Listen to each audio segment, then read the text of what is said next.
Hey guys, welcome to the show. Welcome to the after show. I am getting a lot of messages from Tim the Chin. Tim the Chin is getting active again. Let's see what's going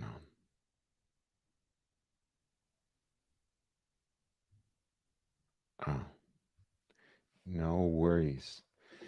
Hey guys, so listen, I saw people were getting interested in this question both on the panel and in the chat. You remember Archie was showing this 5513, the Submariner, no date, that he was trying to sell from 1967, or at least that's what he thought. And it reminded me of several lots that came up for auction just about 5 years back. This is the Rolex Afternoon catalog, Christie's, Geneva, May 15, 2017. And there were 5 pieces from someone's private collection, and it was a really odd little story there. I just want to pull up one of the information that was given there about these pieces. And if you bear me for a second, I'll read it for you, but I also want to pull it up.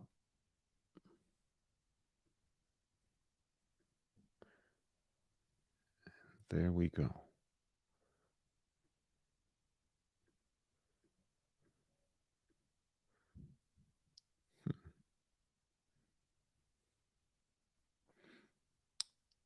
So let's see.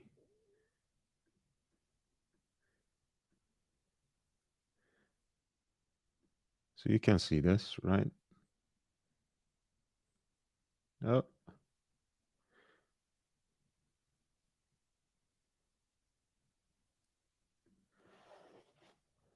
So the following 5 lots, it says 250 to 254, comprise a small and fascinating group of vintage Submariners and GMT Masters from a private collection. The funny thing is that, so this guy apparently got 5 Rolex watches in the vintage market, mostly from the 60s and 70s, late 60s to mid 70s. And then he got basically case replacements for them. It's a very strange story. I could never make sense of it. But here's the thing. So the reason for this unusual and highly expensive refurbishment by Rolex of all 5 pieces was a purely practical one. Whilst the present owner loved the vintage Rolex sports watch look, he wished to use his Rolex watches for the purpose for which they were originally intended, and therefore they had to be brought back up to modern standards. It's a truly OCD story, because if you like the vintage look, well, there's no vintage look to be had after you replace the case and the dial. The ethos behind this is much the same as a ground up rebuild of a classic car to be compliant with modern regulations and regularly used.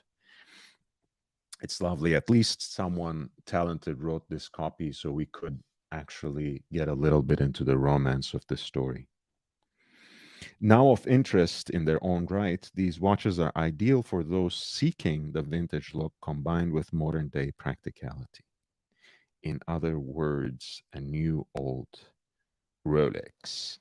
And the interesting information, which is the cool and useful part about this otherwise puzzling story, is that these service après-vente cases from Rolex almost always have a 4 million serial number, right? So unless it matches with the year of your watch, be careful when you get Rolex that has a 4 million serial number, especially if there are other replacements, such as the dial, so on and so forth, which was the case with watch that the Pontiff was presenting. So they almost always have a 4 million serial number, no matter what the model. This enables RSCs to immediately identify an authentic replacement case. But here's the other clue, right? So when you pop up the case back,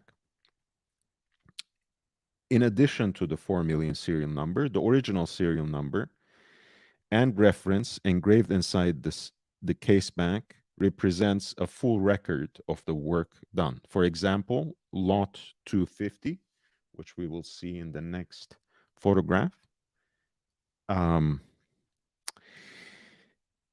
is engraved 5512, right? So this is the 4-digit sub, usually a 4-liner, COSC certified. And it's also engraved on the case back with the new case number, which is 4745, blah, blah, blah. And then comma X 979, blah, blah, blah. So it indicates that it is from circa year 1963 with with a case replacement that brought it back to modern specs, whatever you are to understand from that, right? So rather than that beautiful gilt dial, you have this generic replacement dial with just the Swiss marking at 6 o'clock, Submariner up top here, rather than what would be a meters first. And let me bring up something from that period where you can contemplate the difference. By the way, I forget to ask this since I'm so enamored with my own voice. Does everyone hear me okay? Does this mic actually work?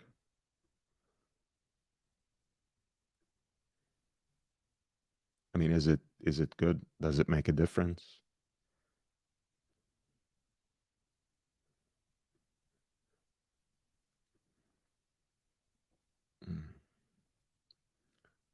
Let's see. So yeah, it would be something like this, for example.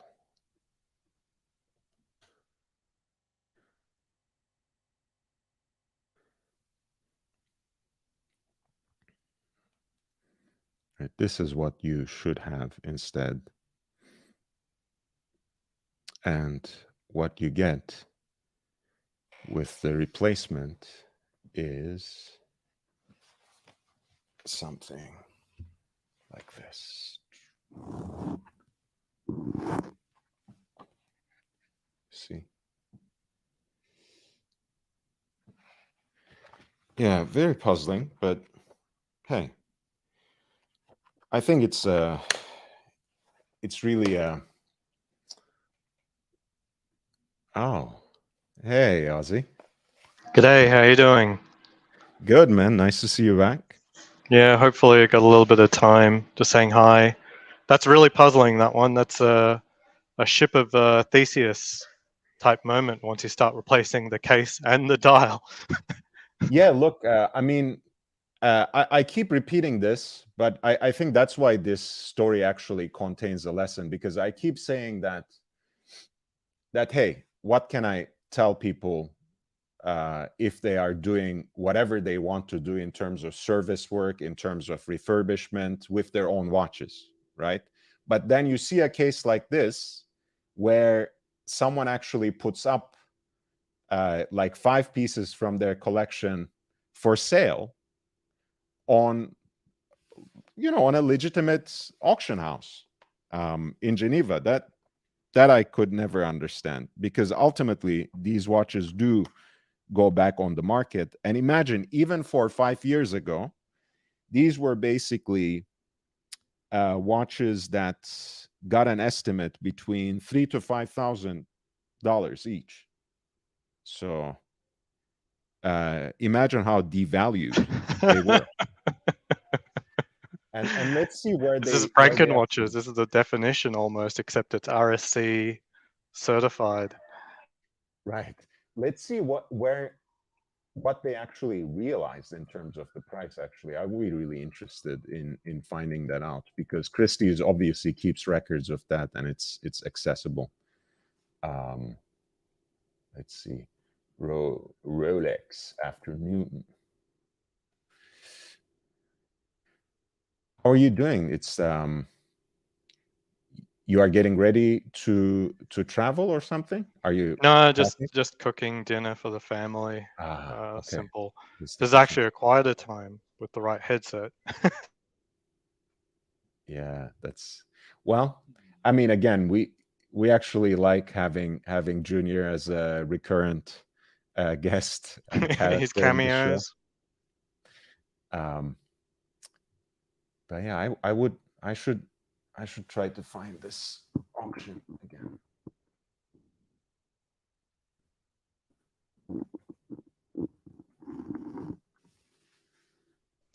On the mic use, the mic sounds a lot better. Although Yeah. what you may want to do is find a position that is more consistent and comfortable for you. Because sometimes you're quite Yeah. close and sometimes you're quite far. It'd be better if you were just far most of the time. Far most of the time. So maybe something like this. I think Yeah, that's because better. if you're like 1 foot away and then you move in Hmm. 6 inches, you're doubling the volume. But if it's 2 feet away, you move in 6 inches, you only boost it by another 1 dB. I see. Yeah. Look, it's great to have an engineer in the show once every so often, man. I don't even think about these things. So I found the auction um, page. I'm just scrolling down to the lot. Sorry for not responding to the chat, guys. I just want to resolve this question and see what prices these Franken watches certified by an RSC actually realized. Yes, so basically 7,000 for the sub, $7,000. Sub no date, that is. Almost $12,000 for the sub date, which at least had its original dial, even though it did have a replacement case. Another 10 for the 1680 again. About 13,000 for the um, 4-digit GMT master with a red hand on the Jubilee bracelet. I think it has the original crystal right there, which again, just the only difference is the replacement case, which to me, again, funny. If you're looking for utility, change the bracelet. That would be the thing that would affect your daily use the most. And here's the later example of. Did you say in the previous time that you're less concerned about if they replaced the acrylic with new sapphire or something like that? I mean, this seems to be something RSC replace very often. Yeah, I would be, and also because one thing I do have a strong preference for plastic crystals for sure. But then again, you can, in the secondary market, you can find top hat crystals for the GMT masters and the domed or super domed even crystals in plastic for the submariners with relative ease. And if not, there are aftermarket remakes these days that turn out quite well as well. So you can swap them out easily. And look, I mean, when it comes to vintage, it's like going to a Shabbat dinner. You know, you have 4 people on the table and 7 different opinions. So it's not, you can't agree on anything. But when it comes to the crystal, I think a lot of vintage experts will tell you, hey, rather than compromising the watch and exposing it to humidity damage, dust creeping in, water dripping in, you would rather replace the crystal. Mm. It was interesting. Dubai expat had a video talking to a grey dealer and asked about what do they consider wear or damage that would actually devalue the watch. So I talked about scratches, and from their perspective, sort of wear scratches are basically absolutely nothing, because as soon as they go through a polish, and so that's a given, it's going to go through a polish, that it comes out like new. And he did say, like sending it to Patek or Richard Mille, a polish would be fine. A more serious ding, obviously, that's actual damage, he says, so would need laser welding, would come out as new. But one thing that I thought was interesting was he didn't like if the sapphire was damaged, because that requires replacement. And I thought that was a little interesting, because all the other things he talked about requires service as well. And my understanding is these service centers 100% try to replace the sapphire almost every single time, even if it just looks not 100%. So I was a little bit weirded out by that, and a little offended, because my Submariner has a scratch on the sapphire. I don't know how it got there, but I don't think much of it. I would rather the scratch on the sapphire than on the case, because I'm not going to polish the case, but I'm relatively in the camp that the sapphire is going to be replaced. Like, that's not really a big issue to me.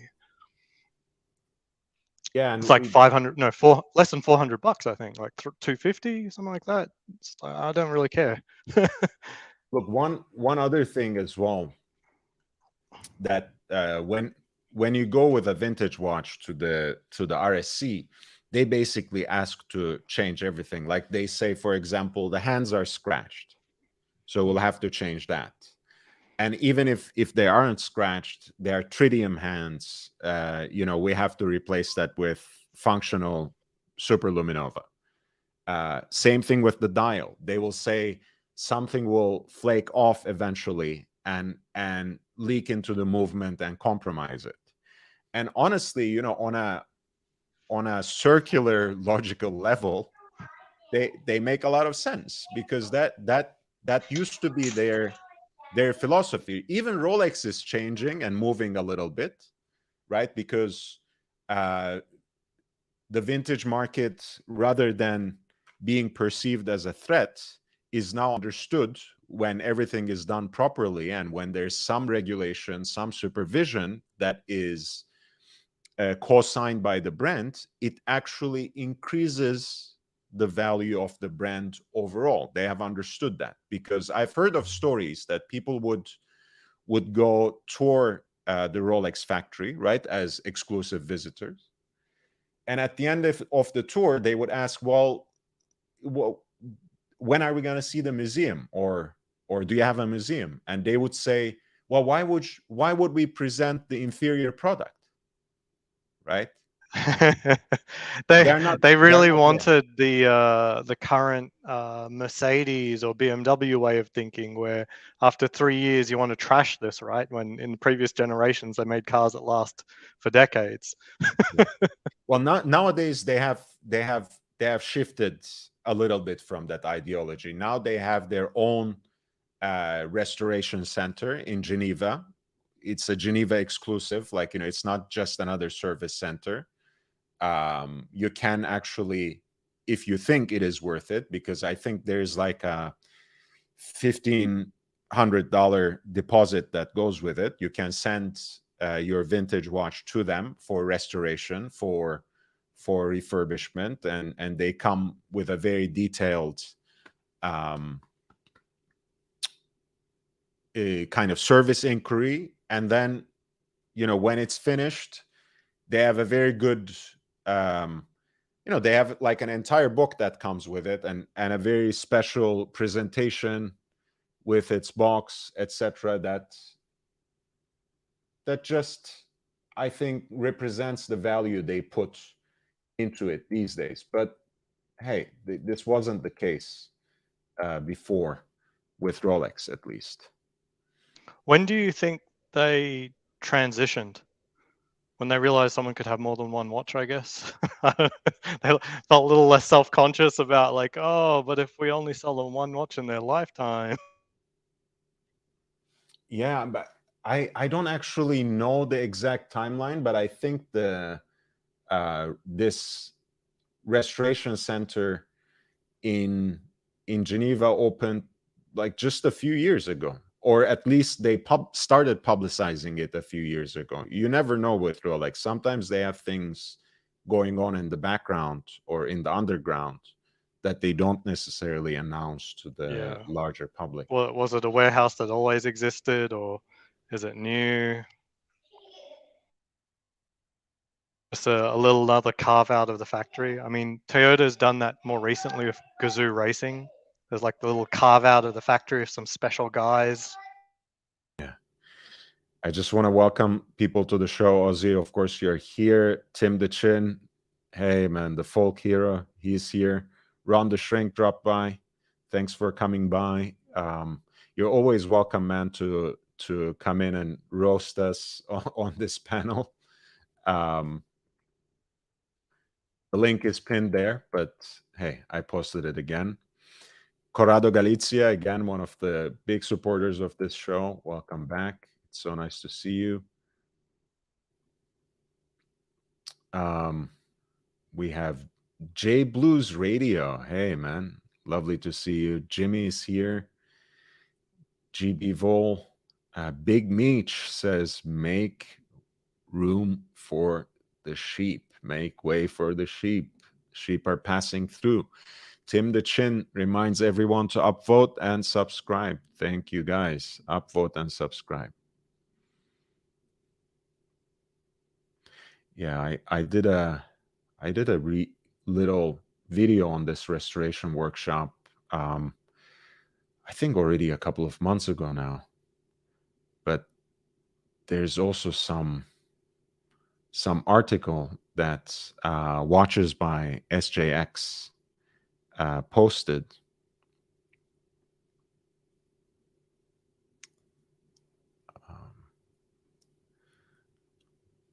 Let's see what it says when it comes to the restoration workshop, because I think it talks about the entire thing. So yeah, this is what he says. While a full service for contemporary Rolex watches can be done at any of the brand's service centers around the world, vintage watches are returned to the Restoration Atelier with Rolex headquarters in Geneva. One of the great things they do, of course, is, by the way, that they actually machine period-appropriate parts, when something needs to be replaced. So it's not only that they use the traditional methods for restoration, they also, if necessary, manufacture the appropriate part when a replacement is needed. I've heard around about the same time period, Rolex starting to refuse service of certain older watches because they don't really have the parts to continue as well. So both stories are true. That's it. I think now we are one step closer to truth, Ozzy. You know what I will say? I'm just connecting the dots at this point.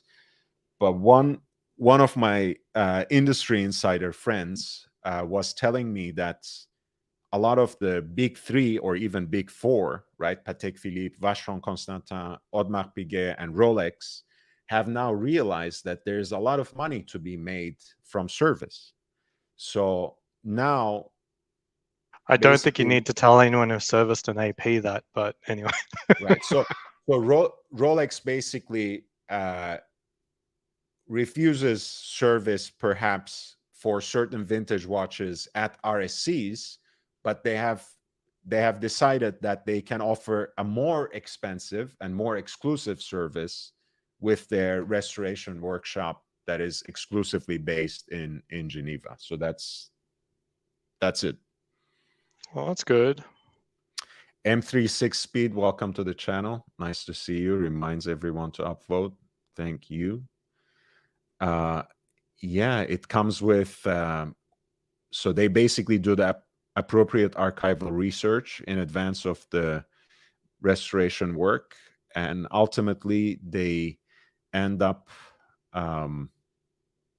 presenting you with a book that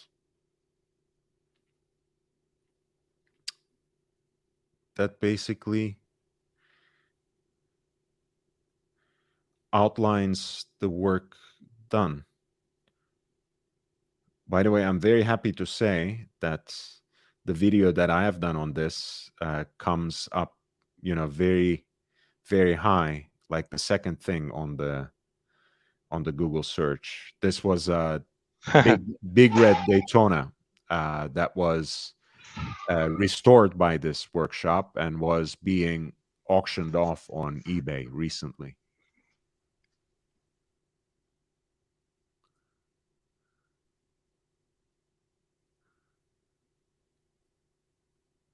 Yeah, so that's their special box, which actually looks much better than the green box that's generically used for every single thing. This is not. This is barely Rolex. They're trying way too hard here. But it does have that fluted motif, as they call Yeah. it, when it's on a Datejust dial. A beautiful wooden box with gold accents and the little coronet, of course. They're gonna milk that. Honestly, does Rolex have the worst boxes in the business? I won't say worst, but most generic and uninspiring at this point. Like I would love them to go back to the point where they at least put some effort to the more exclusive models. I was like, no, my Daytona doesn't come in anything Right. special. Like honestly, I think the Tudor box is a slightly better. So- I mean, the Omega Speedmaster, Moonwatch and special edition, limited they're edition all boxes. they're all As much as special. we, as much as we give Omega flack about doing special editions with every single thing, hey, at least they, at least they put some extra effort into the presentation of it, into the material they include with it, into the special box in which it's presented. Bezos, hey, he says, if I held on to my vintage turnograph, I would consider sending it in for restoration. Hey, that's an option. I know it comes with a hefty bill, but one thing before we, because we might move on from this conversation, I want to highlight, because someone, after hearing the story about the Submariner that may have a replacement case, someone told me, well, I have a 5-digit GMT master that's been polished to bits. I might want something like this. One, it is from RSCs. The case replacement is an expensive service. I think it might run you, just the case replacement might run you a few thousands anyways.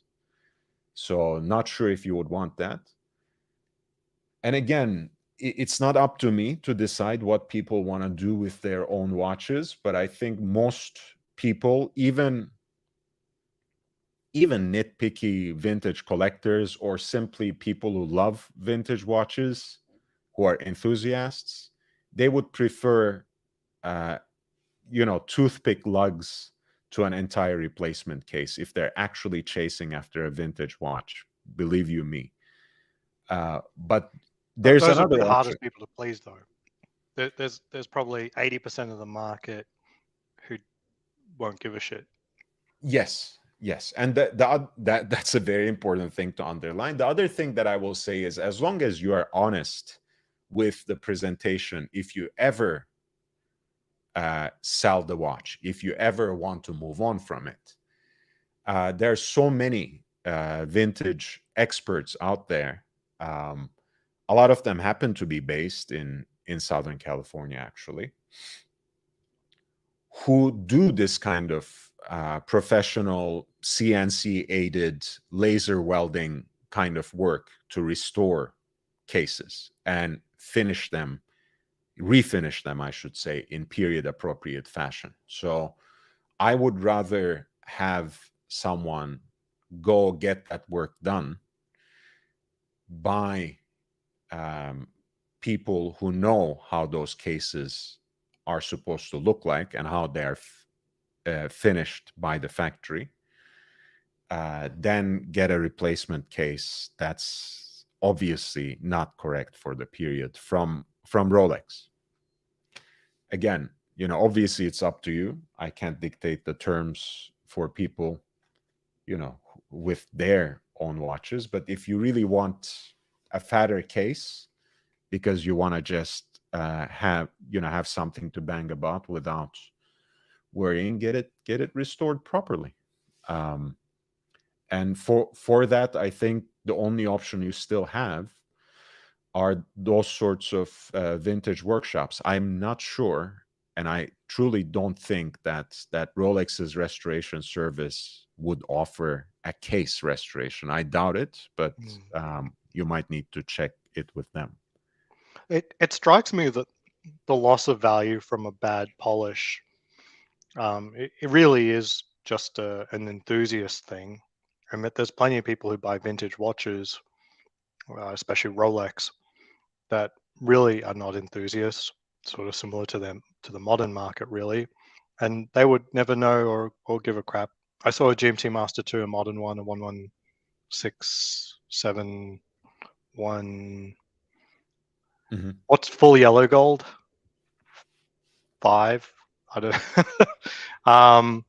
And the lugs were just horribly polished. Like, they looked visibly thinner and rounded. It was just a horrible Yellow gold job. is 8. Yellow 8. gold is 8. White gold is 9. Two-tone is 3.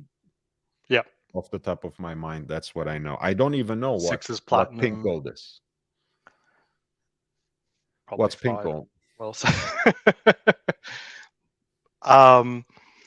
and they had it at my AD's case for like 52,000, which is it's a pretty high grey market price for that watch. So I don't think grey market dealers actually care how over polished something is at any point. Now, you will care, many enthusiasts, people watching will care, but it's really something that only a minor portion of the market really actually cares about, I think, realistically.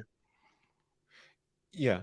Although, you really want people to care, because ultimately, I mean, that's one thing that we do need to, I think, alert people a little bit, because it does, after a while, like after a few heavy, careless polishing by your local jeweler, these watches really lose their visual character as well. Yes, you might say you are being anal, you are nitpicking, but really, when you look at it a little carefully, next to an example that's not been abused like that, even someone who is not an enthusiast can tell you that is a better looking watch, right? Yeah. So you want people to preserve these things and educate. And there's nothing wrong with not knowing anything at a certain point in time. I know the story of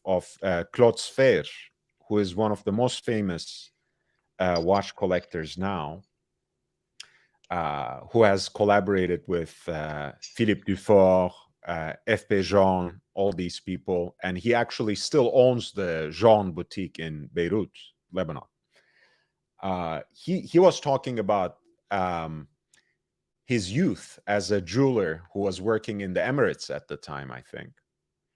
And they just had no clue whatsoever about the value of these watches. So they were smashing and then melting all these precious metal Rolexes that came their way, day dates, Daytonas, whatever, because they Just were, melting them. yeah, yeah. It was, Oh, it's gold. yeah, because for in the local market, right? That wasn't the global watch collecting market that we have now. In the local market, they were hardly more than their scrap value. So actually, it made sense. It was, and he used to do that. Claude Sfer, the mighty Claude Sfer, who is one of the most respected watch collectors now, used to do that until one day a Japanese person basically barged into his workshop, jeweler, uh, asking to look at his watches, and started offering him a few hundred dollars here, a few $100 there for the day dates he had, for the Daytonas, for the Submariners, and suddenly he realized, wow, these watches are worth something, and certainly something more than their scrap value. And he became conscious of that, and he started collecting them. He started dealing with them, and he learned more and more and more until the point where he is now one of the most respected collectors of both vintage watches and independent brand modern watches. So there's no Mm. shame, there's no shame in beginning where you do. There's no shame in not having cared in the past and having perhaps made certain mistakes, that were disastrous to the watch. What time Maybe period was this? this should be like 70s, I think. Let me see. Claude Sfer is now probably in his. But in the 70s, that the behavior is acceptable, right? Like a GMT Master 2 is like $275. Gold one, I imagine, may have been close to its scrap value. Like they were, all this probably just makes sense. So let's see. I'm not. I guess he doesn't advertise his age, so it's. But he was doing this in the old Dubai gold soup. He says. Let's see. He was 18 when he started working there, but how old is he now? Let me see. So this was in the 70s. He only becomes conscious of it in the early 80s or something. Yeah. I mean, 70s, by the way, in Italy, in Japan, there were still groups, at least, of conscious collectors, of course, but it wasn't the kind of globalized, mediatized hobby that we have today. It's not like there weren't any collectors and it was completely all right to just smelt away any gold Rolex that you found anywhere in the world. But yes, there was a moment where, at Yeah, least in and gold certain prices fluctuate localities, over yeah, time. And like, how much is a gold date 36 weigh? Probably what, 200 grams, maybe more, right? Like my Submariner is about not 115. I actually. Let's imagine see. double that is probably the right ballpark.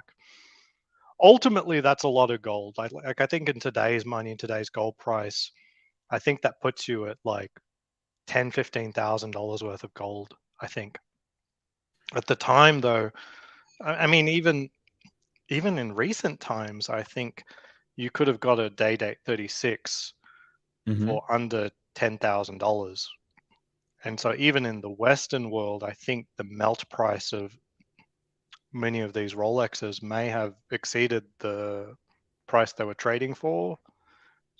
Is it plausible? I think it's like 175 or something like that. Okay, so that's Yeah. roughly 5 ounces and Yeah, $1,800 ounce 175 right now. grams. Yeah. you're talking getting about $9,000. But I'm pretty sure Day-Date 36s, even up until like say a 2018 price, is probably like $7,000. Is that? Oh, right. Yeah, right before the pandemic, I remember going into like a jeweler in Beverly Hills, not just a pawn shop, and they were trying to get rid of all sorts of Day-Date 36s, mostly Mhm. 4 digits, for around $7,500 easily. Exactly. So now gold wasn't that price then, but where the gold price is doesn't really necessarily have to be higher over time. It's not the same thing as money where it always loses value. Like I think the inflation adjusted value of gold in the 80s peaked at about 2,200. Mm. So a lot of these Day-Date 36s probably spent decades with the what's it, the dagger of Damocles or hanging On over their them. neck. That Yeah, yeah. yeah, Hanging over just their head or hanging yeah, over their yeah. neck. If I Yeah. melt you, I get more money right now. Possibly. Yeah. And look, it's coming back again these days, where like a lot of young people of various stripes, they now, it's now fashionable to wear, chains and whatever else, again, around their necks. So jewelry is having a mainstream ascendance again. But I remember when I was growing up, when I was in my teens, when I was in college, you couldn't imagine um, someone of college age wearing gold jewelry or wearing a two-tone watch. I was the only tacky in my surroundings who was wearing a two-tone watch. Like that was frowned upon, Mhm. right? Forget about the full gold president. Like early 2000s, that was a grandpa watch. Like it was.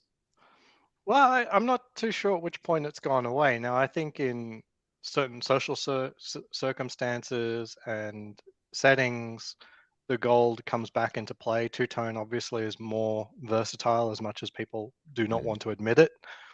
Um, but I just think about the office setting I've been in the last 7 years. It's not finance, it's West Coast tech stuff, and it's hiking boots in the office, not Italian loafers. So walking in literally a gold watch is utterly outrageous. Well, look, I mean, I have to give you full credit on this one, but you are the one who opened my eyes to the beautiful cognitive dissonance of precious metal Rolex on Oyster Flex. But I can now see, for example, in year 2022, if tech jobs ever go back to office work of any sort, I can totally see someone wearing like a hoodie, perhaps a cashmere, tracksuit, hiking boots, and a gold Rolex on Oyster Flex. I can certainly see that as a tech executive. Yeah. I think on Oyster Flex, it downplays it so much that its perception sits below that of the normal two-tone steel and gold. So the gold and rubber, it just flies under the radar. I think it's pretty cool if you want to wear something a little hotter.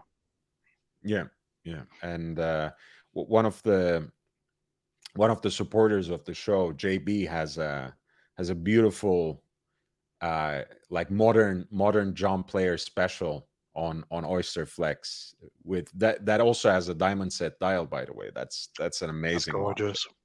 Like there's so many levels of again, cognitive dissonance going on there, that makes it just a very, very cool watch. Because to me, I saw, this is when we were butting heads a little bit, as much as we do, when I was insisting, like, a lot of those exhibition models are actually sellable real watches and not just dummies. Hmm. But like the two-tone Daytona that I saw in my AD, that had a diamond set black dial. That watch is an incredibly cool watch, but I think it's even cooler and in a more subtle way as well when it's on Oyster Flex and it's in full gold. Yeah. I hope to get one on something on Oyster Flex by the end of the year. We'll see. Things seem pretty dry this year. Did you ask for something specific or? I'm just trying to get an Explorer 2 right now. My whole goal was this year is like I'll just limp in the first half of the year with something that should be easy, quote unquote, an Explorer 2. They don't fetch much over MSRP, and it's certainly not the first year of their release now. And she says, yeah, it's all good, but we'll see. It's been a while. And then I don't know. I really think like a lot of the measures, quote unquote, have come in. I don't know. I don't know if he's afraid to sell me a watch. I don't know. It's like, don't you dare! That person just got a whole bunch last year. Don't you do that? But if you were allowed to dream of a precious metal piece on Oyster Flex, what would it be? It would be Everose Daytona with the I think it's the Sundust dial, but really any Daytona on Oyster Flex with one of the metallic dials, I think is absolutely gorgeous. Okay, And looking at the gray market, you're dreaming. So let's just get exactly what you want. yeah. No, is that okay? On the gray market, all the metallic dials do seem to fetch a little bit of a premium over the black dials, which surprised me a little bit. I didn't think like my taste is usually not everyone else's taste. Like not necessarily. I mean, like I prefer the Batman over the Pepsi. And to me, I've got eyes. I can see the color difference. I'm not buying a purple watch. Hey, I mean, me too, actually. As much as I'm ever interested in these watches, I do like the so-called Batman better than the Pepsi. Dirk Diggler says, "Hey, untimely Lord, guys, I'm just trying something new. You know, I wanted to give a name to the channel. If it sticks, it sticks. If it doesn't, we'll find something else. But my name remains the same. I wasn't yet ready to give up my aristocratic titles. Maybe one day I'll be deposed properly. But yeah, Untimely Meditations is the new name of the channel. And I hope you guys like it. Bright Blue Comet says, love the new title, totally unique and authentically Lord. And Moritz says, oh man, I went to school on the East Coast and the professors were vicious, nasty fuckers. I was the same way in college. I had a thick gold chain with a heavy gold pendant. It was incredibly frowned upon. I even had a professor call me out on it. Yeah, the professors could be harsh those days, and in certain schools, you know, it's hey, it is what it is. What did you eat, by the way? Pasta. Oh, Simple. what kind of sauce? Alfredo. Oh, yeah, not good. That's some nasty stuff. Yeah, very American. It is. It is. I would. I know how to make better a proper from fettuccine with carbonara, but this was not that. Yeah, this is. This guy used to be a defender of Portuguese descent, and he was the manager of Roma just right before Jose Mourinho came in, and he wears Daytona with the what I think is the pink gold with the some Sundust dial, but it might also be. Just now that I look at it this way, it might just be the yellow gold with the champagne dial as well. Yeah, I'm a little scared if she delivers a yellow gold for me. There's just something about yellow gold that I'm not not in key with. I think the Daytona looks great, and I think I'll be happy with it regardless. It's just I flinch a little bit with yellow gold. I think it looks cool, like the contrast on the black ceramic. But I just 100% That's don't what I know was in gonna person if say. it's for me. I think, you know, black and gold, it's hard to go wrong with that, right? As much as I think, yes, if I were given the choice, I would also go to the pink gold, like Everrose, Oyster Flex, Sundust, you know, Rose, whatever they call that dial. I think that's a very cool look. But the contrast between yellow gold and rubber and the appropriate ceramic. Yeah, not that I mind the steel bezels ever, but yeah, there's something cool about that as well. I like it. Bright Yeah. Blue Comet says, my favorite class in college was a philosophy course called Justice. Yeah. That sounds like a good course. I would take a course like that. And the Undertaker, he has risen, reminds everyone to upvote. Thank you, Undertaker.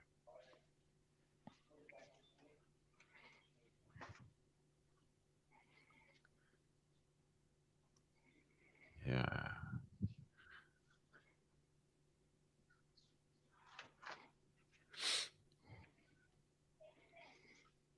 I like it.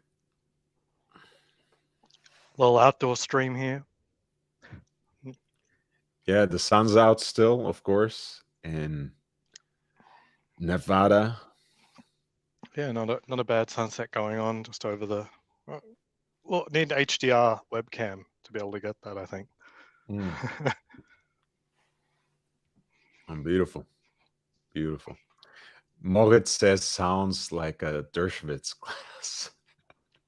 That guy's a character, man. It's he was, I'm not mistaken, right? Moritz, he was part of the OJ defense team as well, Alan Dershowitz.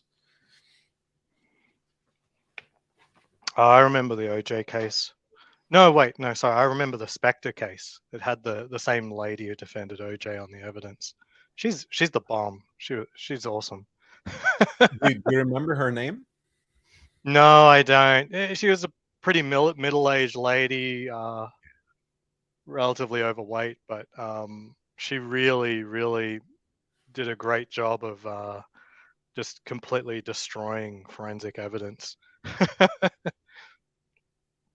And that Spectre trial was really good. The movie on it was really good. I can't remember if there was Al Pacino in the as the title character in that. It was an incredible movie. I think it's completely forgotten. I think it was an HBO movie, and it was one of the movies that I said, like, I don't know why the cinema even exists anymore. Like, if the best movies coming out are just straight to TV, then why bother?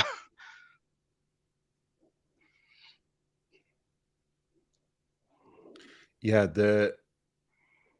I feel like the current case, the Johnny Depp versus Amber Heard, is going to become this generation's O.J. Simpson case, which kind of tells you how far things have fallen, I It's guess. pathetic.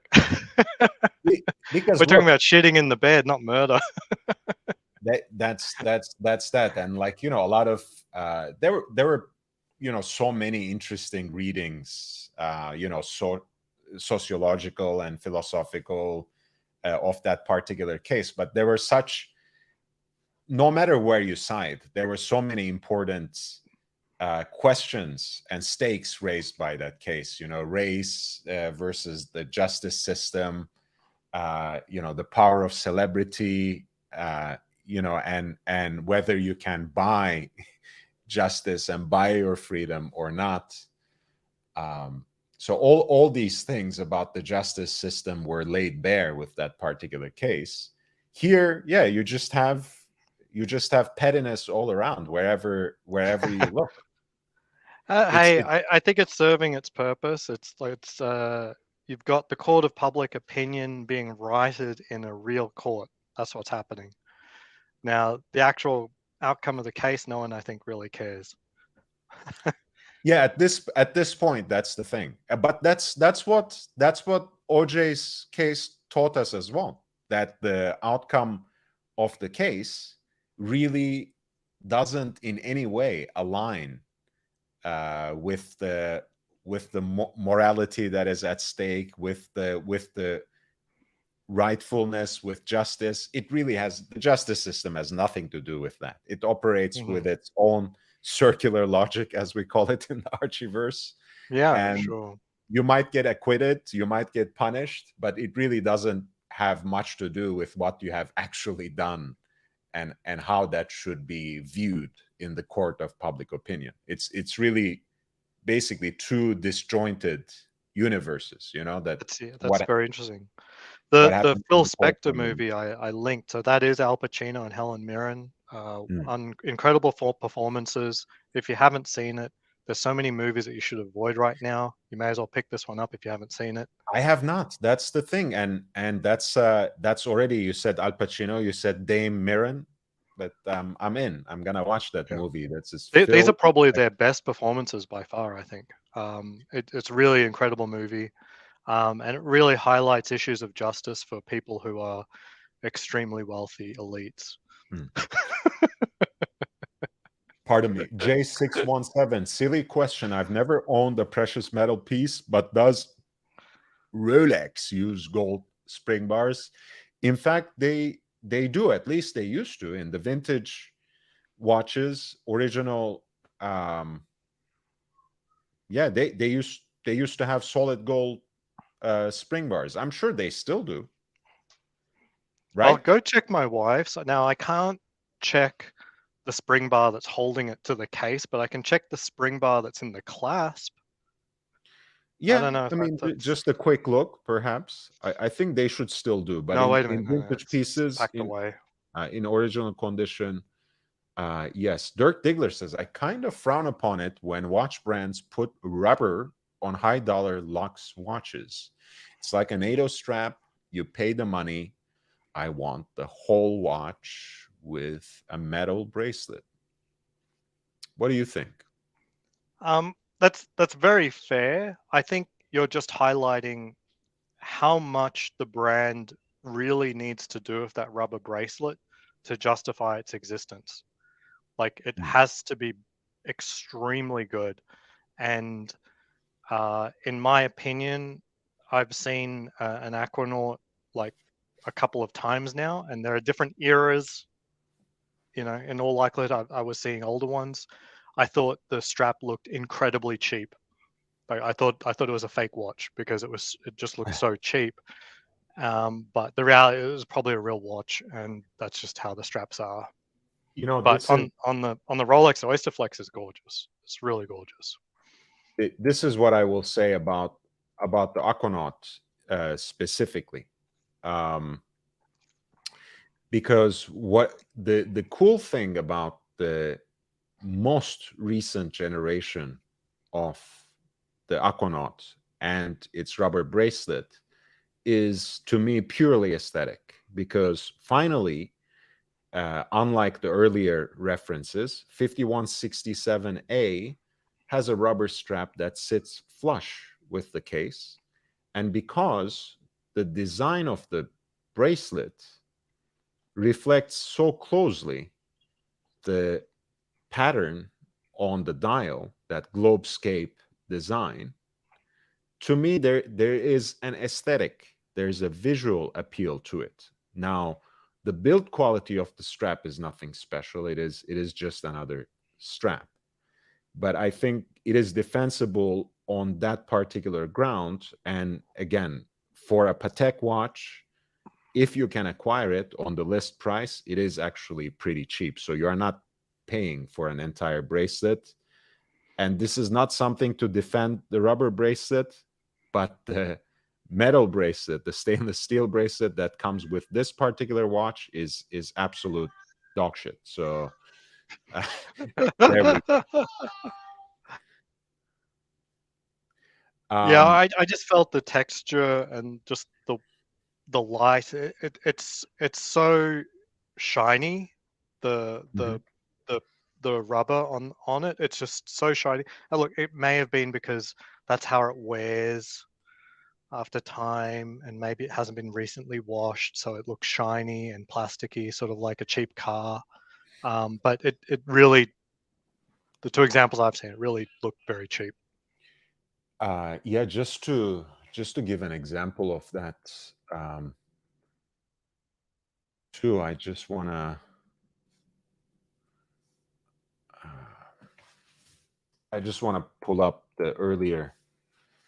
some of the earlier references at least, so we see what Aussie meant.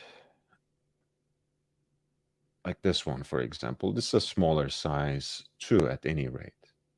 But I think even the build quality of the straps was even a little lower at the time.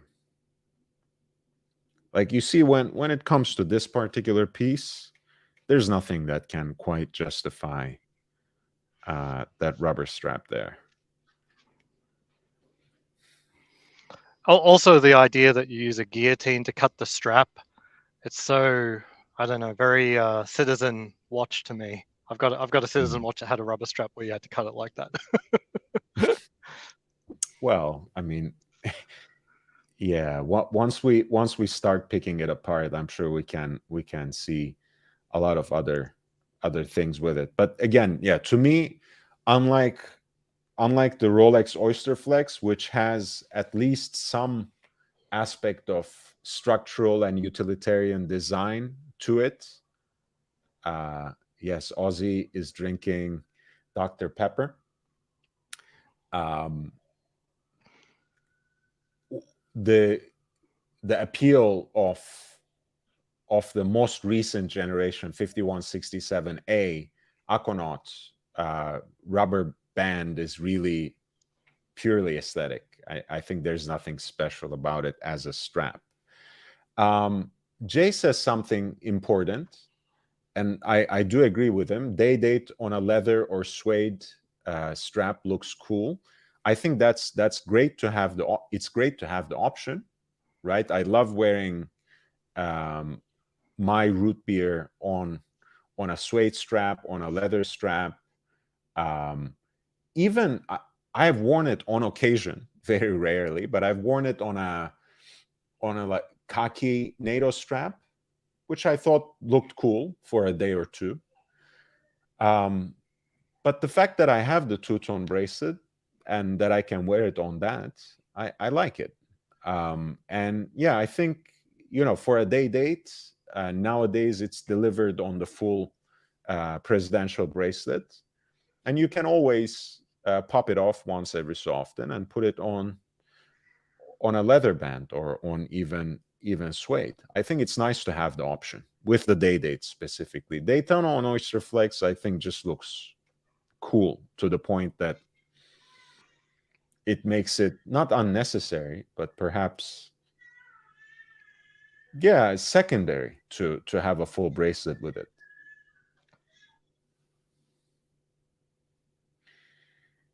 Dirk Diggler says, "Wow, you're right on with the old strap." Yeah, that was the Aquanaut older generation. Yeah, it's It's torture. all. Could you imagine owning a Patek and it looks like that?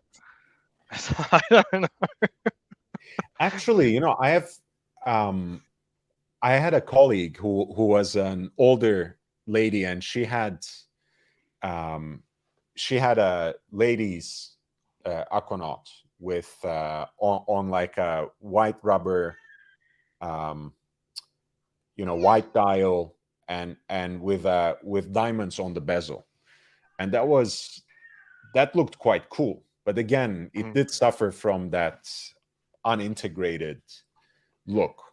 Um, yeah, it just, when it sits flush on the case, there's some visual appeal to it, some aesthetic justification to it. Otherwise, The leather strap thing, I think it's a bit of a shame that Daytona doesn't come with an option to do that, although that's pretty easy to do aftermarket. But in research for going to the Longines horse event here in Las Vegas, I was like, what Mm. do the world's top horse riders wear. And I don't mean racing. I mean they're going around the horse dances, basically. No, it's actually horse jumping. It's athletic. It's athletic. And they all have chronographs on leather. That's the equestrian watch, chronograph on leather. So tons of Daytonas and Yeah. lots of other things. I'm not a big chronograph guy, but lots of chronographs on leather. It's a Mm. cool look. It's that That right is a combo. cool look.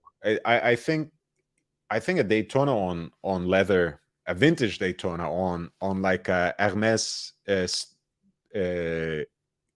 or Hermes look-alike leather strap looks very cool.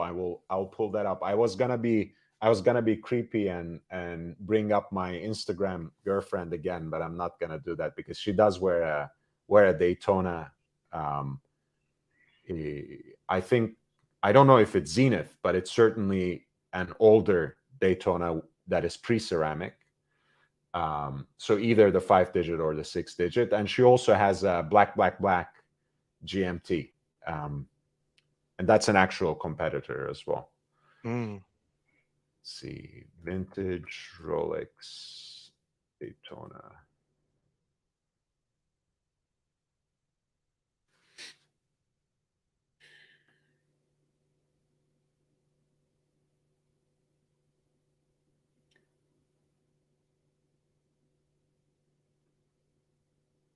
Yeah, like something like this. Can be smooth, it can be textured. I would prefer it on another color. Oh yeah, this is better.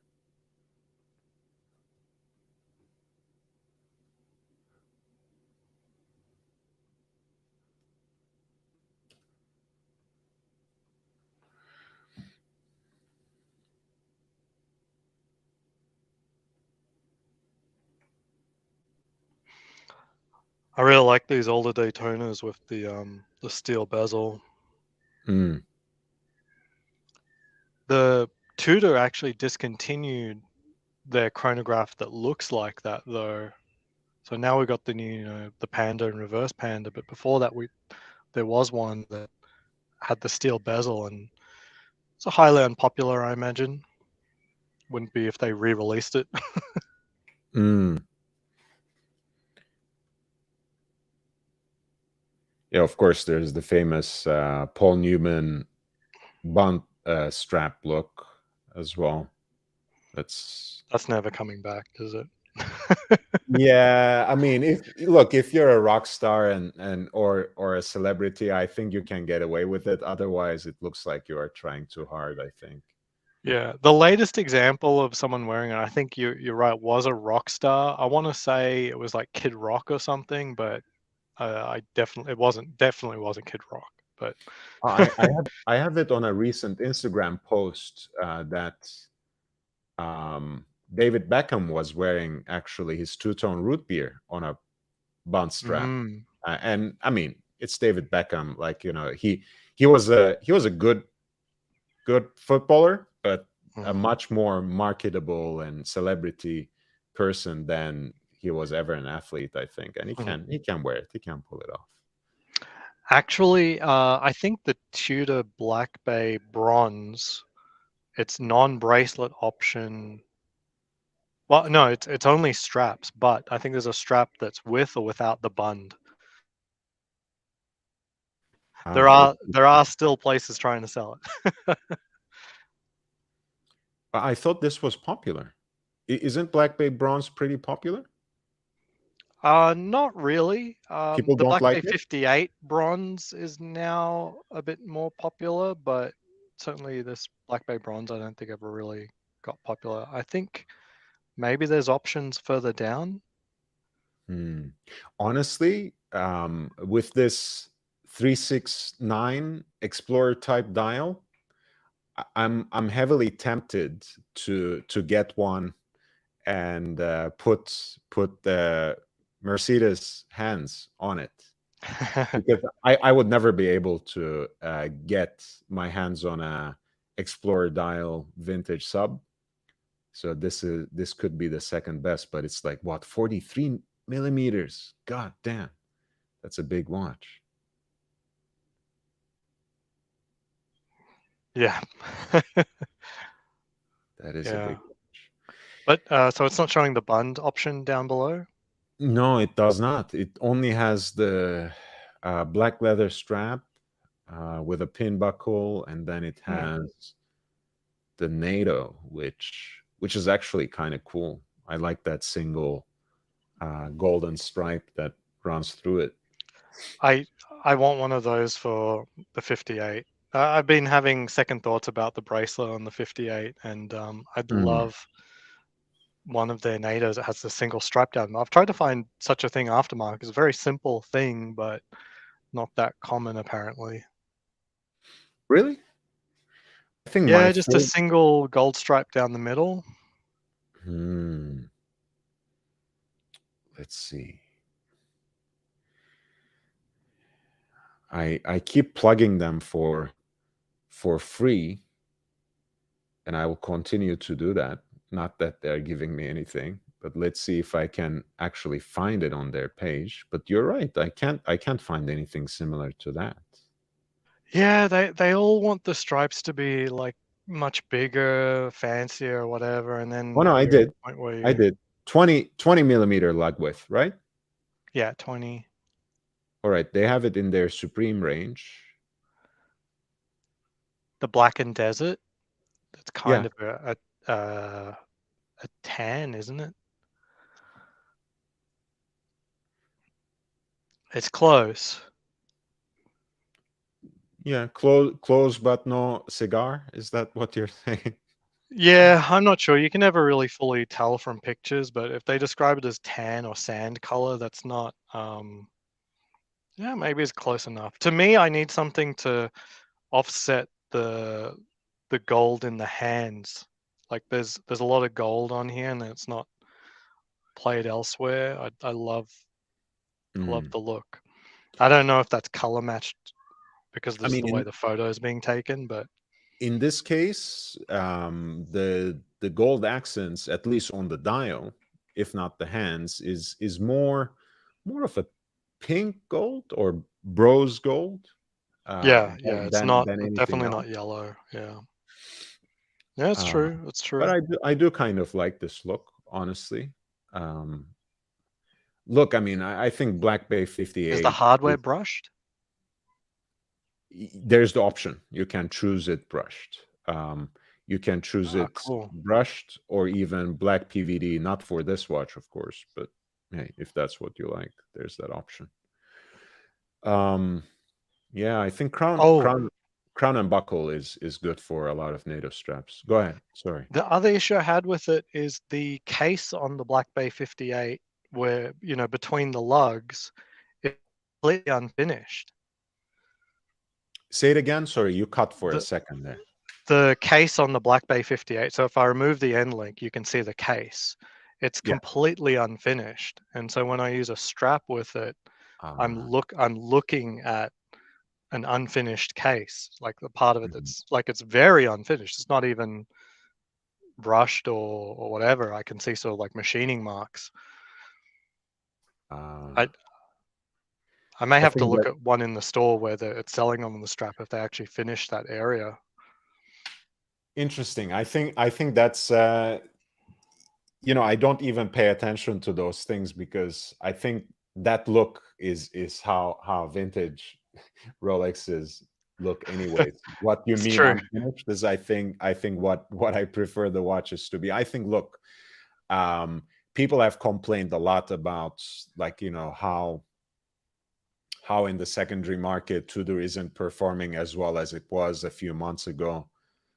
Forget about that. That was never the case with watches, anyways, except for this purple patch that we just went through. That was maybe a once in a lifetime or once in every generation kind of period for wristwatches. Because I mean, look, even some of the hot Jaeger-LeCoultre models retained their value. Imagine, and sold over list in the secondary market. Hmm. And the brand, I love the brand, but it's toxic sludge. We know this.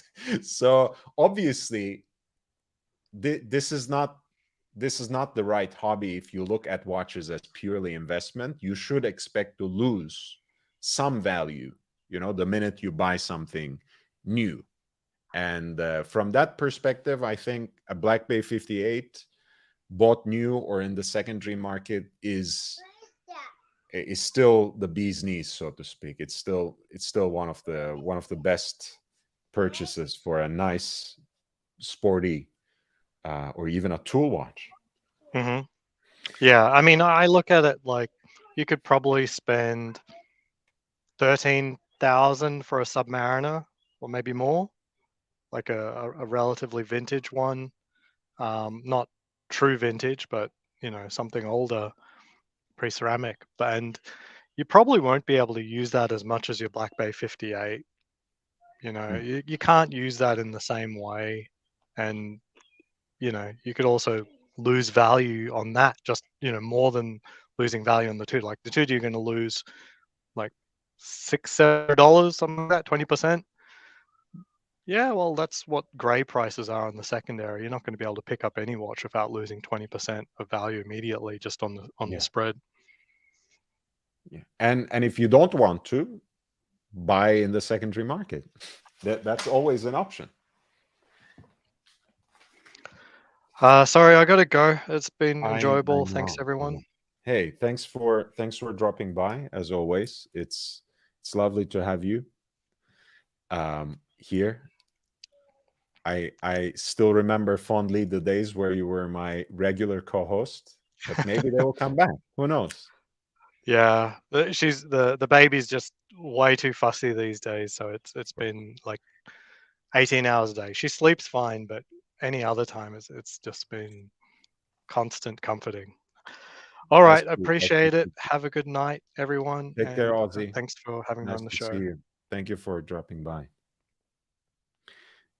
Yeah, so J617 says I would defer that PP's Patek Philippe's rubber is developed next level. Okay, I respect your opinion. Salt water and soap residue don't stick like others. Maybe it's about the finish, right? Because as some have remarked before, I think it was Thomas Broadbent, that there is this like faint vanilla smell on the fresh Patek Philippe rubber band. So yeah, someone who has not owned any of these next level Pateks on rubber straps, I will defer to your knowledge.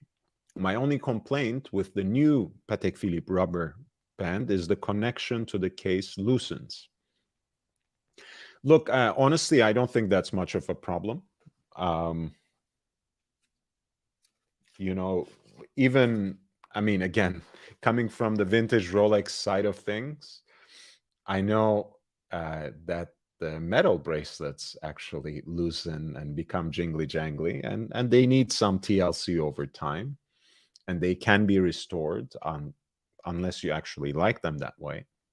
Some do, I do. And when it comes to a rubber band, there's a reason that the Ari Stern watch company in New York sells those rubber bands. So at some point they do need to be replaced.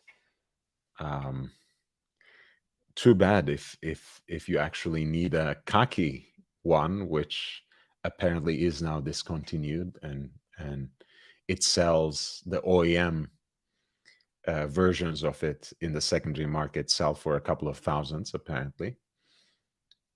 But yeah, maybe after a few years they do need to be replaced and spruced up.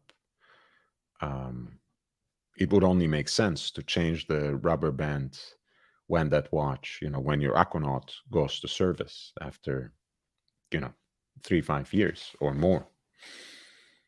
Mark the Shark was saying, oh, Eddie Fu, hey, welcome back, man. Says Daytona on Oyster Flex is classy and supporty. I like them as well. Mark the Shark was saying Panerai has a California dial. Here it is, California dial, 8 days, DLC coded. That actually comes on a bunt or bunt strap. Look, I mean, it's kind of a cool look, but I can't pull it off. And more power to you if you can.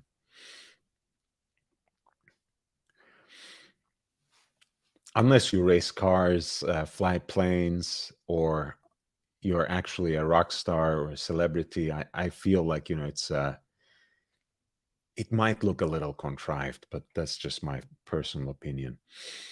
J617 says Patek Philippe uses the same some type of synthetic composite, not full natural rubber like the old grenade straps. George, how are you doing, man? Good evening. The best rubber strap I have is on my white gold Lange Odysseus. So smooth and comfortable. Man, having seen that watch in person in titanium and having seen the white gold version next to it, even though it was fully wrapped to be delivered to a very special customer, I have to say it's a very impressive watch, and it's even more impressive in person. And I kind of like that look. Like I like the again to me, there's something very appealing and in a cognitively dissonant way about the combination of a precious metal case against a rubber uh, strap. And I don't necessarily like the leather strap that the same model comes with, George. But I'm sure, if you're ordering it, which is a year-long process anyways, I'm sure they can deliver it on a different um, leather band that they use in their other models. Yeah, I love it. I love those grooves, that are reflected both on the on the main dial and the sub dial. The smooth gray.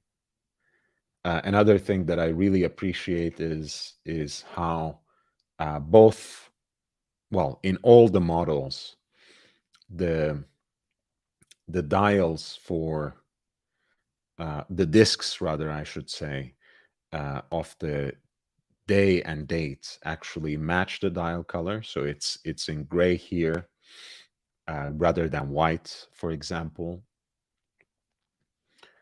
For the white gold Odysseus, it's blue in a way that matches the dial for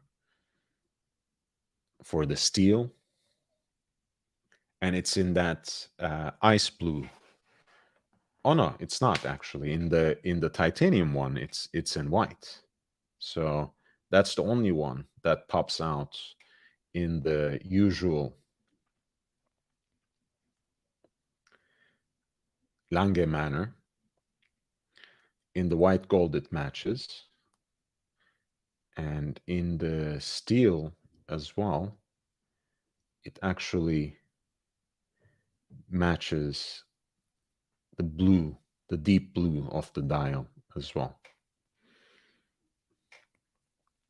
Honestly, I like the look on the rubber band better than the full bracelet, to be honest. As beautiful as and as intricate it is to see that the contrast of that finishing on the full bracelet, I really do adore this particular look. And I'll just pull up that video where I had the back of that um, white gold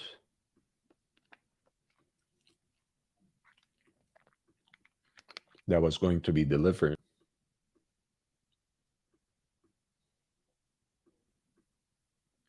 And you can see what what George means about that bracelet. Share.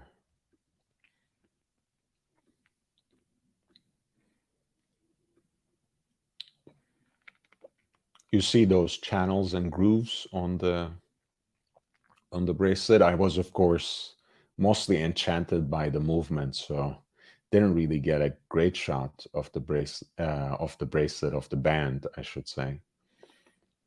But you can see how it would wear very comfortably and in a way that allows your skin to breathe under the rubber bracelet as well. Looks good.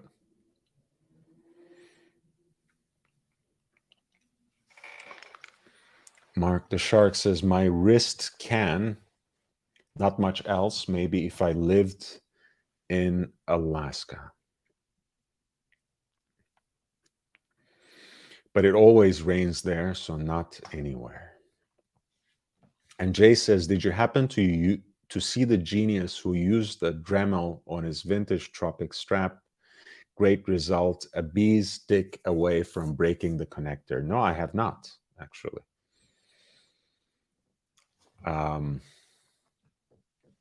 John Mayer makes a funny comment on talking watches with straps, add another zero. Yeah, he kind of flaunts his stash of khaki rubber straps for his Aquanaut, right?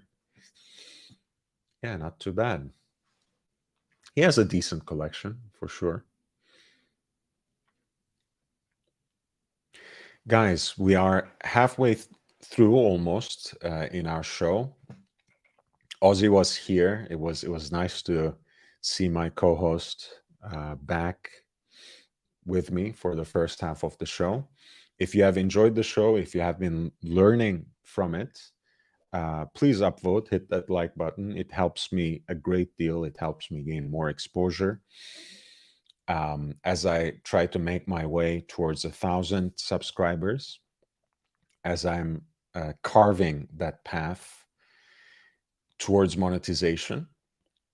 So spread the word, share the link on other platforms. It really, really is invaluable to me. In the meantime, of course, if you can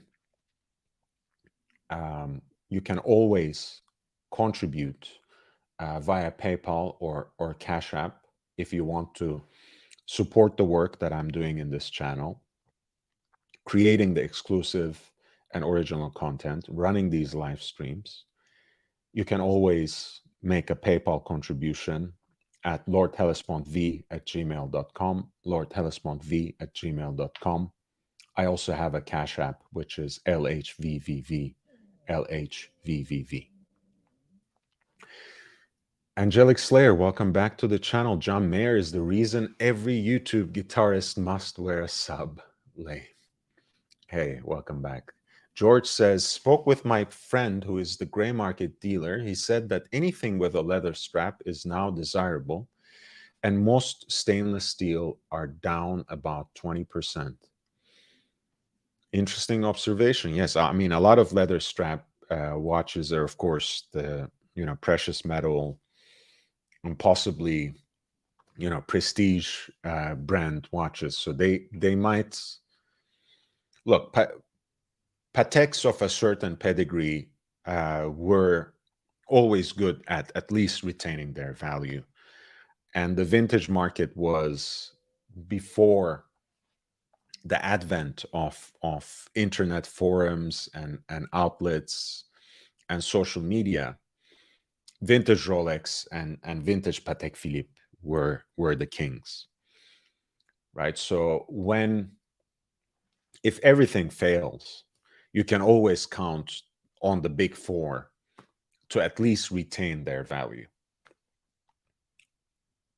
So stainless steel sports at retail from Rolex, or the Holy Trinity precious metal watch you get on a leather strap or Lange or an FP Jaune, on which you get a great deal.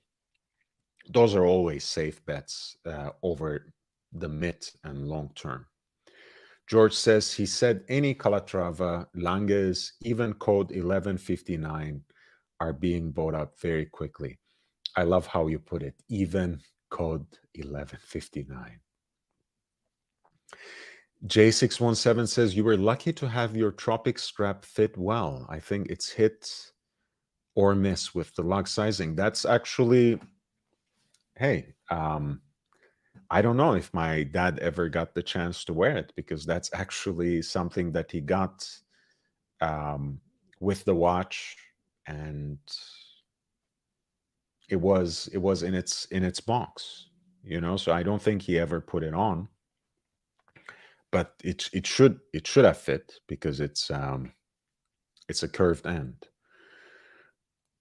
And this is, let's see if I can get that quickly enough without wasting too much time. But I think that's a cool look on a vintage sub, you know, the rubber Tropic strap with the curved ends. I think that's a cool look. But I don't think I have it at hand, really. It might take a while for me to dig it up.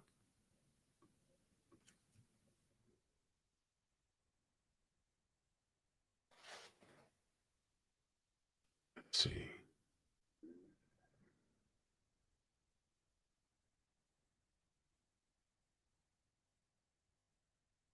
Mm,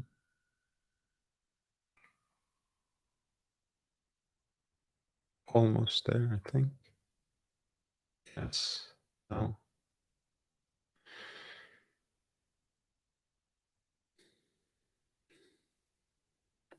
No. Or a GMT, huh? I mean, look, I can't complain about guitarists coming back to Rolex. Only, yeah, anything that increases recognition of vintage Rolex, especially, is good to me. I keep repeating this, but it was one of the best compliments I ever got for my watch when I was wearing my 4-digit sub. A friend of mine who is like vaguely interested in watches asked me whether it was a Tudor. I thought that was just cool, because it shows how much uh, whatever we are nitpicking about in terms of details, you know, in terms of thickness and everything else, Tudor must have gotten a lot of things right for someone else to think that a vintage sub looks like a Tudor watch. I think, I think we live still in an exciting period of time for this hobby. Yeah, I can't find that picture.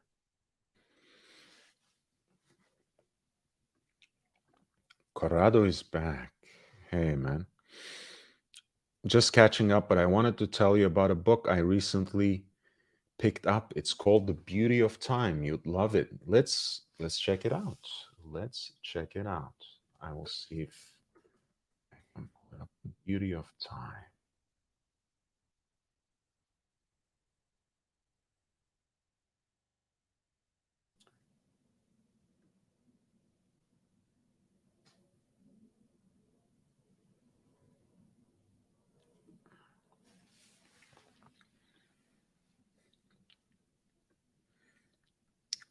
Hmm.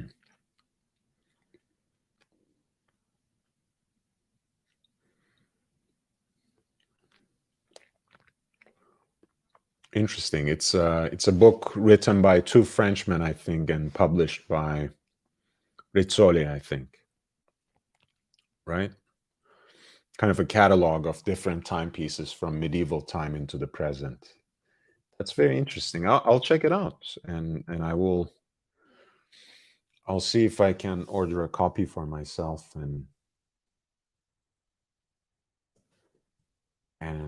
maybe review it on on the channel as well. I'm trying to see if Amazon has it, but I don't think they do, but the publisher should. The Pizzoli itself should. Let me see if I can find it here.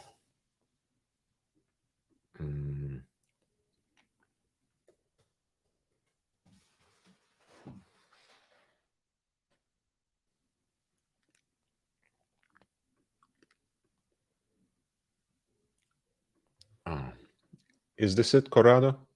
Confirm for me if you can see it.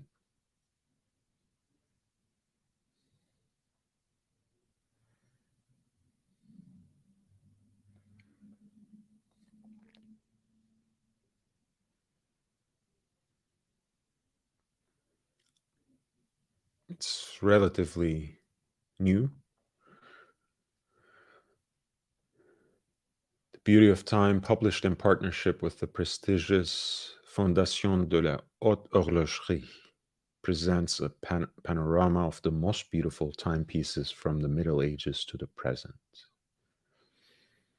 The book contains a thoughtfully curated selection of nearly 200 wonders, from mechanical and pendulum clocks to pocket and wrist watches.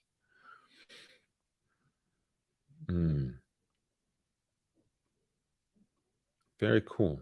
I'll check it out.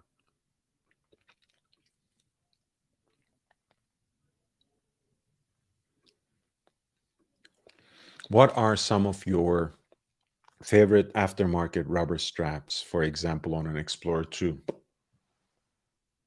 I have no clue, George, actually, because I don't wear my modern Rolexes on rubber straps.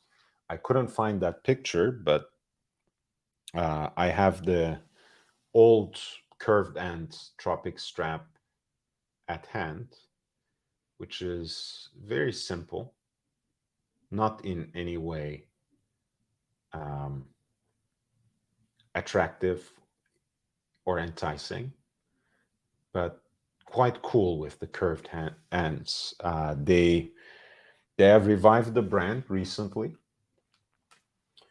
I think they now produce in Italy, and they don't actually have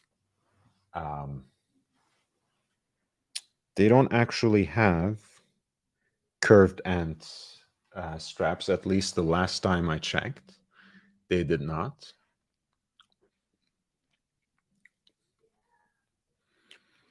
But I would most certainly take a look at that.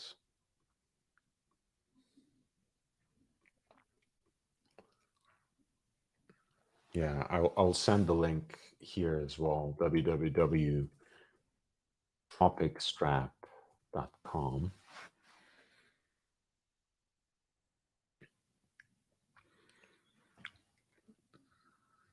I just have a vintage version of this with curved ends. They used to be made in Switzerland. Now they're made in the same way from 100% vulcanized rubber as they were before. And they now come in different colors. I think they always used to, but perhaps the color choice was a little limited. Nowadays, it's a little more varied. You can see there's a light gray, royal blue, true blue, olive drab, navy blue. And for 20 and 22 millimeter lug width.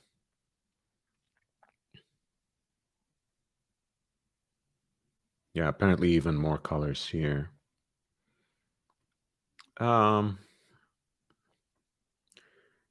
Yeah, I think these are cool. Would be even better if they had curved ends, because I think that's just a nice fit, even if it's not an entirely integrated look. But I would highly recommend these. This is a good product, and I'm glad they revived it in one way or another. Of course, there's like, Everest and Rubber B that have a genuine integrated look, but that's for very contemporary, very modern Rolex watches. Corrado says, amazing story of A. Lange und Söhne. Okay, the beauty of time, A. Lange und Söhne. I'll check it out. I've just ordered, actually. You can order their catalogs on the website. You can order them in German. You can order them in English. You can order them in Chinese, in Japanese as well.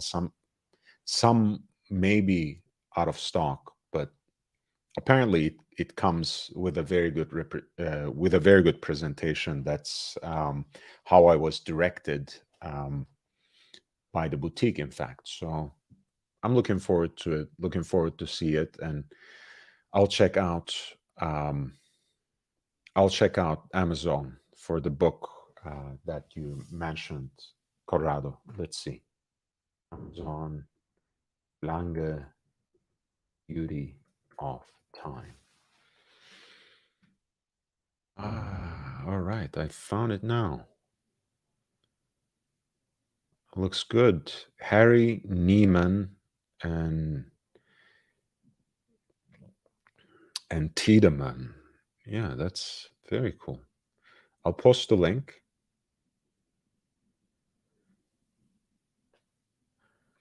I'll post the link. Full disclosure, guys, I'm going to post the link.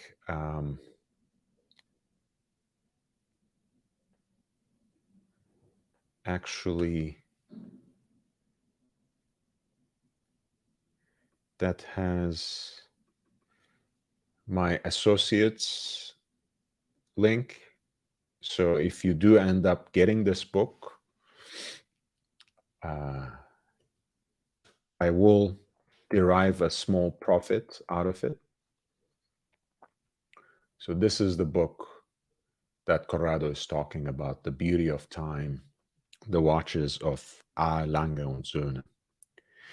Angelic says, you're right, of course. John Mayer has done well for vintage Rolex. I'm just laughing at the sheep trying to be in his ballpark. Yeah, I mean, that's, of course, that is a little sad. But hey, that's how any market really works. You need a few leaders, and they will pull things in a certain direction. It's okay. I mean, overall, I think it's quite all right.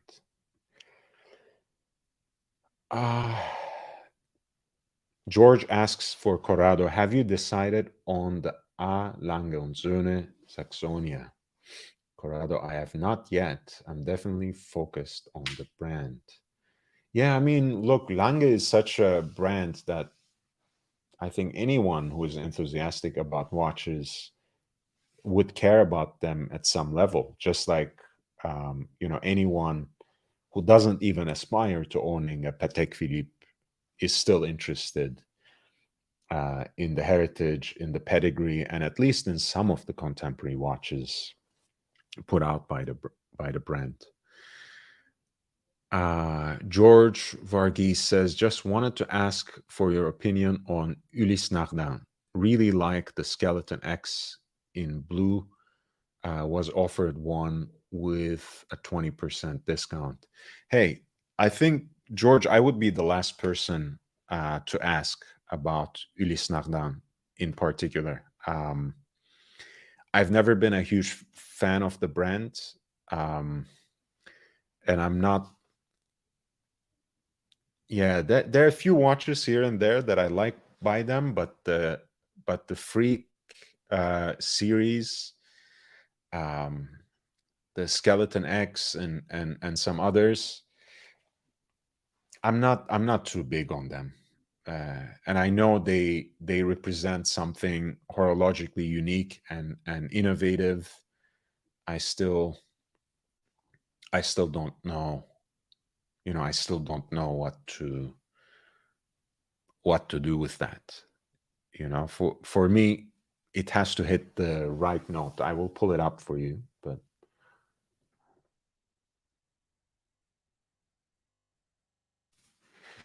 pull it up, but yeah, it's not. It doesn't sink to me. You know what I mean? So, and by that, I only mean to say, since it didn't catch my attention, I didn't actually, I didn't actually read up on it um, and educate myself on it.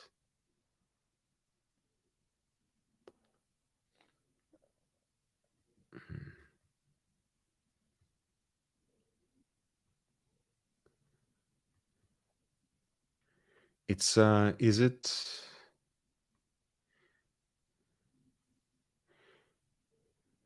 still in the current lineup? Is it something like this?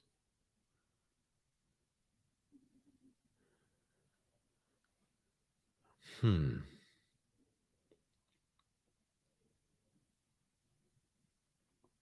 Yeah, I mean, skeletonized watches really don't do much for me. I'd rather have a beautifully decorated movement that you can peek at through an exhibition case back.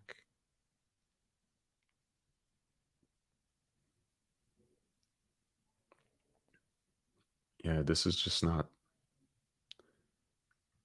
really me.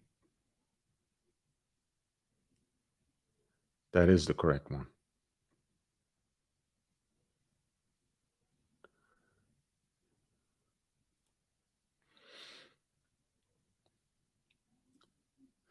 Yeah, I don't know what to say. I don't know what to say. I mean, if it's look, if it hits the right note for you, I think you should absolutely get it.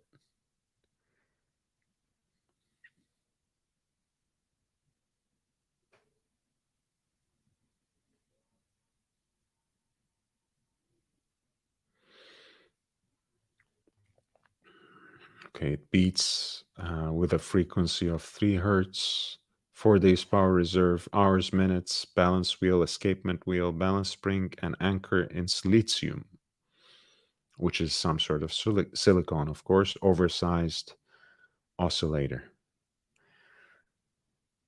Yeah, look, if it pleases you aesthetically, why not? For me, it's a little bit too much, honestly.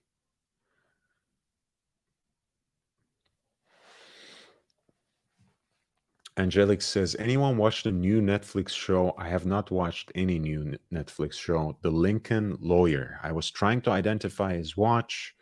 I thought it might be a Calatrava, but I'm probably wrong. It's set in Los Angeles, by the way. He goes to the Viper Room. Um, I don't know if anyone knows in the audience, please. Diego, jump on board, man. Thanks for reminding people to upvote. Corrado says, do you think it would ever be worth to buy one in the... Yes, Corrado, yes, absolutely. I just visited the boutique, right? So there's a very clear path. You make a purchase, um, Lange one. It doesn't have to be Lange one Moonface. It doesn't have to be the Lange one time zone if you're into that, which I think is a very cool watch. But a Lange one in white gold or pink gold, and you can actually apply and get on a wait list for the white gold um, Odysseus. And it might take them a year or a little longer to deliver, but they basically give you a very clear path towards an Odysseus if that's what you desire, or towards one of their more limited pieces. Of course, they're always very exclusive, um, application only kind of pieces where you have to be approved by the CEO or something. But that's another thing. Certainly, the boutique treats their customers pretty well and does give them priority for more exclusive purchases. Diego says, Lord, if you had to pick one watch from each of Holy Trinity brands, which would they be? This is a great question. Let me run through the other questions. If Diego M says, in bed with the missus, Hey, man, I don't know what to make of that. As we say in the Archie Luxury live stream and in the Archieverse in general, we love straight men. So Lord only wears it to his late nights at the Spearmint Rhino. George says, I was at the Viper Room on October 31st, 1993, when River Phoenix died. Yeah, that guy died too young. Full on John, welcome back to the channel. What's the ultimate watch to wear to the Spearmint Rhino? I say Rainbow Daytona. That's an interesting question. I will try to go one by one. So one from each of the Holy Trinity brands. With Audemars Piguet, to me, it's astonishingly simple. 5402, the original A-series Audemars Piguet Royal Oak. I think whatever you call it, jumbo, extra thin, that's it, 5402 A-series. For Vacheron Constantin, I think I would love actually something contemporary, because they're nice enough to have an entire series called Historique to be that they dedicate to reissues from their own heritage. So I would love Corne de Vache chronograph in platinum. I think that would be very cool. So I will call them up one by one. So it said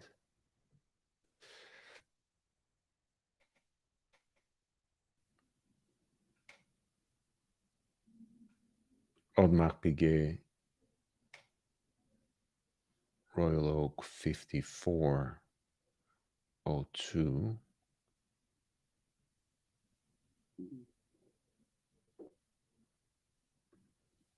I think is this a 5402? Yeah, don't mind me if it's not the exact example. You know, I don't necessarily like this whole tropical dial look. This doesn't look so bad. I would rather have something that's a little more on that, you know, slate gray kind of aging rather than this half corroded fashion.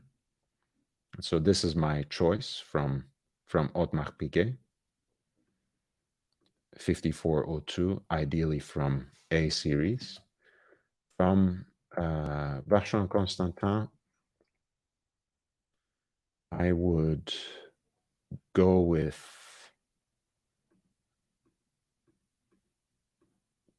their Historique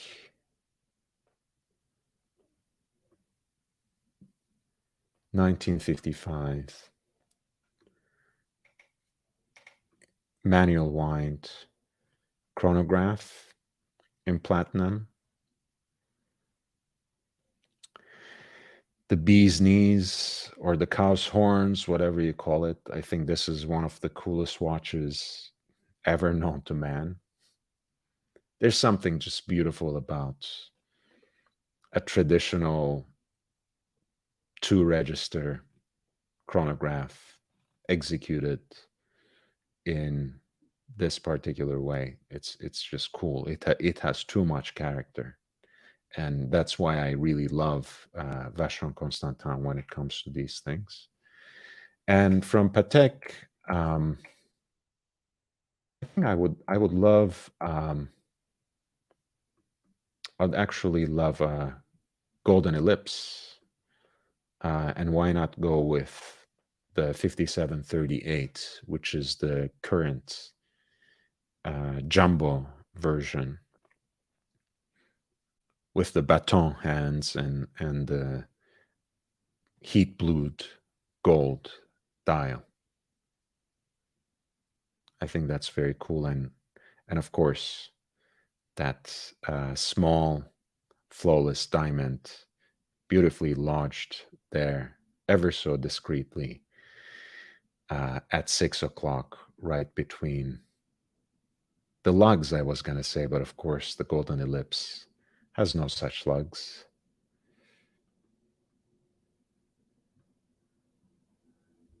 It's very cool.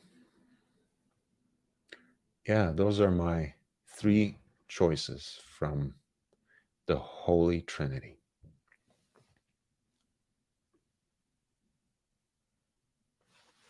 George, very sad. Yeah, the passing of River Phoenix was certainly a tragedy. Is the whiskey a go-go still around? I have no clue, man. You probably still know the city much better than I do. I'm a recluse. I'm a loner. I'm a lone wolf. I don't know. I don't even go out. Angelic Slayer, The Doors. My wife met Ray in the early 90s. And Jay says, full bust down Invicta. Get all the attention from the entertainment. Give it away on the way out. Um, Actually, yeah, that 5738, the platinum golden ellipse, that could be a cool watch to wear to a nightclub because it would be so discreet, no one would bother you for it. But if someone knows, they would know how to recognize it. Jay says, good choice. Hey, I don't know if it's good or not, but I really do love those pieces. And as you have seen, they're all in white metal, which ultimately, I think, as much as I am sometimes attracted by bros gold or rose gold or pink gold, whatever you want to call it, I think ultimately there's something very cool about white gold, platinum, or stainless steel. When it's done right, I think white metal is the best for watches, at least for me, personal opinion. Diego says, great choices. Vacheron Constantin have some incredible watches overshadowed by the overseas. Honestly, I'm overseas is probably, when you look at the entire catalog of Vacheron Constantin, I'm really not worried about the overseas. There's so much and so much value as well, especially if you start flipping back through, flipping back through the catalog back to early 2000s. A lot of interesting chronographs, with Lemania based movements, um, beautiful pieces. Uh, the chronograph perpetual calendars that offer relative choice, um, a value proposition compared to the Pateks from the same period, just because it doesn't say Patek on the dial, and because it's more of a bold, um, overstated, and perhaps a more theatrical piece of design with those splayed out talon slugs. Um, if you want to know what I mean, like pieces like this, for example, I want to actually show the chronograph perpetual calendar.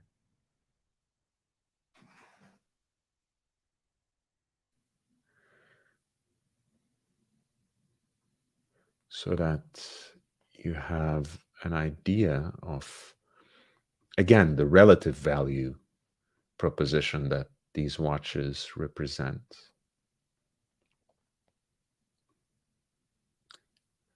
I mean, these go around, $50,000 to $65,000, depending on the condition, on the desirability of a particular metal. Um, but you really can't get a Patek perpetual calendar chronograph at that price point. Let me tell you.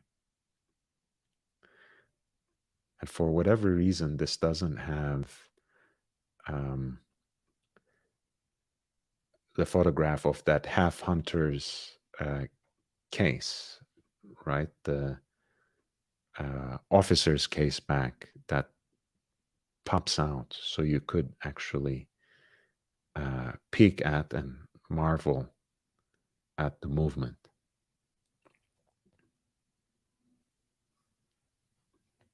And yeah, let me know if you can get a perpetual calendar chronograph from any of the other members of the so-called Holy Trinity at that price point. And this is, again, full set, box and papers, decent condition. Wonderful expression of the moon phase there.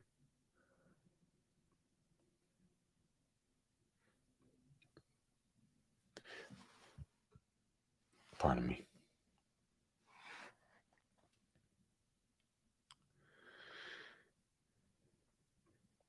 Dennis Case's excellent picks from the Holy Trinity. You covered many bases. Yeah, I wanted to, I was almost too prepared for that question because it's something that sometimes I like to do to,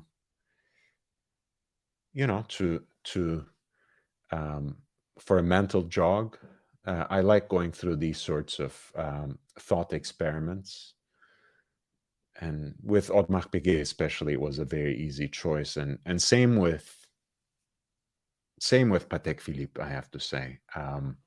There are a handful watches that I like from Patek, but most of them I admire from far. It's just not really my taste. George says, my best friends were partying with a famous adult star named Savannah. I believe her real name was Shannon. She died almost a year to the date of River Phoenix. Too bad. Hey, I hope they both rest in peace. Bowser says, Team Lord. Thank you, man. You wouldn't go with 50/70 platinum. Oh, why would I? I just showed you I would. Why would I go with that when I could get Corne d'Avache in platinum? Again, it doesn't sink to me. I mean, 50/70 in platinum, that's an ultimate grail. Who can say no to something like that, right? But that being said, of course, you got to get something that sings to you. I would actually, between those, I think I would go with 51/70. Right? Let me pull that up, at least like a picture. But yeah, then again, I would rather go with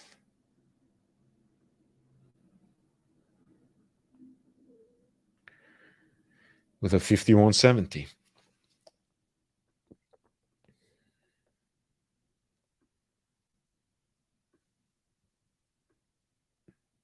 Bowser says, would you avoid white gold watches that have to be rhodium replated? I don't know if I would avoid them particularly. I don't mind it. I like the way how gold takes on patina, to be honest, even when it is sometimes undesirable by others. I like how it oxidizes. I like it. Amazing story, George. I agree. Full on John says 5167R Aquanaut rose gold date, indubitably exquisite. And I'm not even a rose gold guy. Let me see if I have that picture at least. I think I should have that. This is from 2017, when the watches that we're talking about, well, that you are talking about specifically, Full on John, easily found in cases And I had found this one in the case of Tiffany's. Let me see if it's somewhere around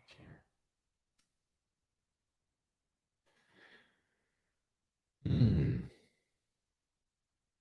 Perhaps not. But let me see if I can just transfer it from the cell phone here, because I have it on my cell phone for sure.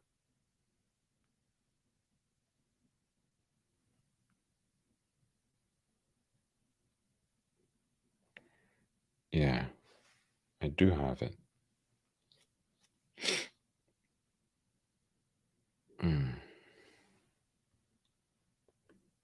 This is what we do.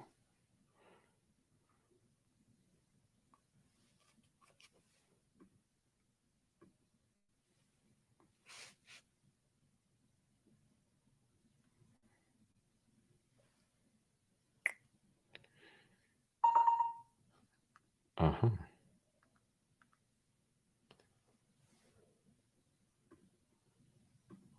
We got contact. Yes. All right. Guys, sorry for that interruption. But there we go. This is what Full on John was asking. It's not a bad looking watch, I have to admit. It's pretty cool.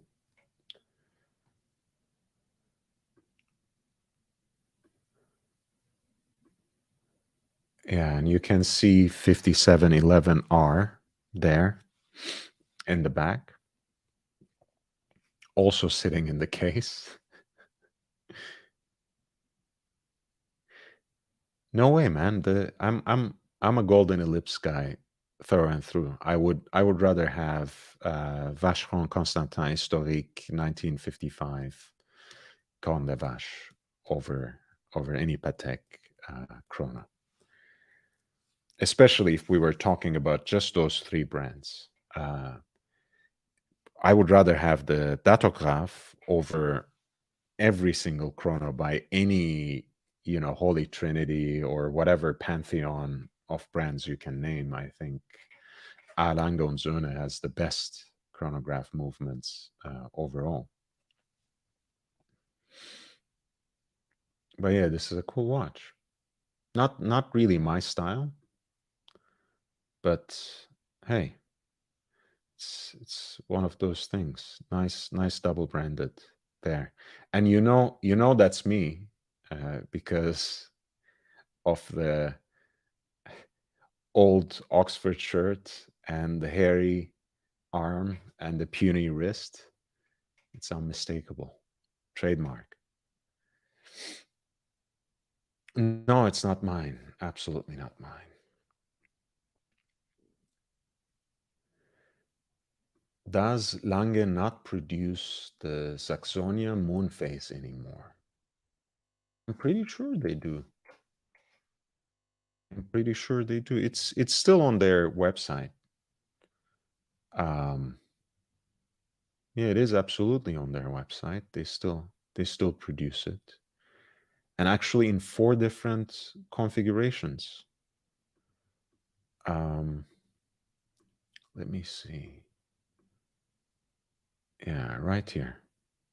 White gold in argente. White gold silver dial. White gold black dial. Pink gold with silver dial. And pink gold with black dial. They still do it. And for those of you who may not have paid attention to it before, Lange's execution of the Moonface has basically these 2 discs that are superimposed to each other. One is the usual moon disc, which matches the material of the case and which basically reflects the sight of the moon from the northern hemisphere. And then the second one is the sky, which also serves as a day and night indicator. So it has this starry skies in a darker shade of blue at night. And then it has basically, I might have to go to the Lange 1 Moonface for this, but basically for the AM, or I should say day, it has a clear blue like this. So it's really a fascinating, beautiful execution of it. When it comes to Lange 1, I like it in the regular sized rather than the con, which puts the moon phase on the main dial for, between hours and minutes there, rather than placing it in the second subdial as it is with the regular size 38.5 millimeter case. I think this is a very cool one. Like this one in pink gold, the silver dial. Just looks so cool.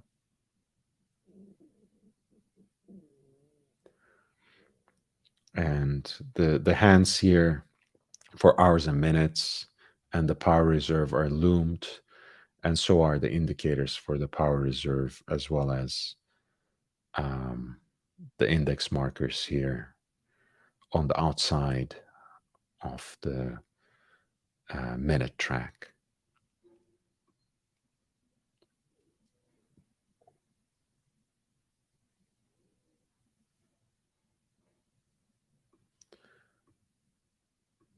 I'll just send the link to the chat, Corrado, because it's there. We were just looking at it, but hey, I just want to send you to the right page.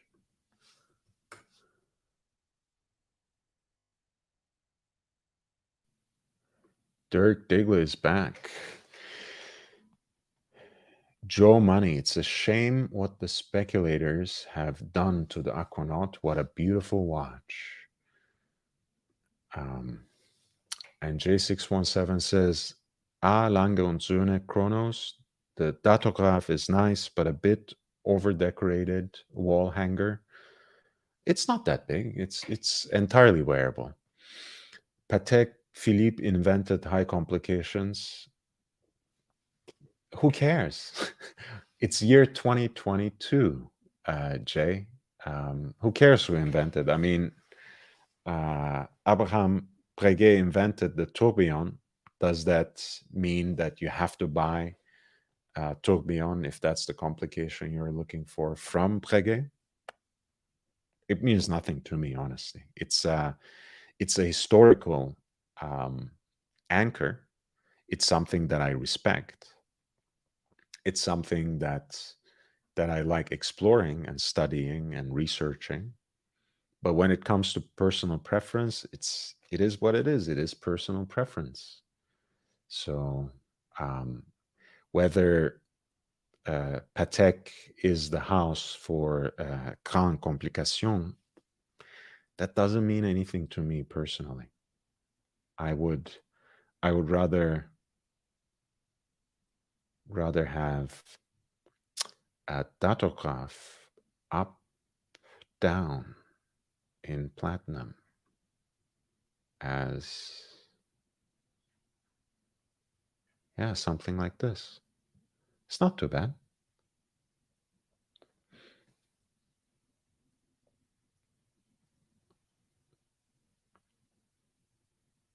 I think a flyback, column wheel, 2-register chronograph, oversized date. Yeah. for me, this is just an incredible watch. And if it's good enough for the goat, it's good enough for me.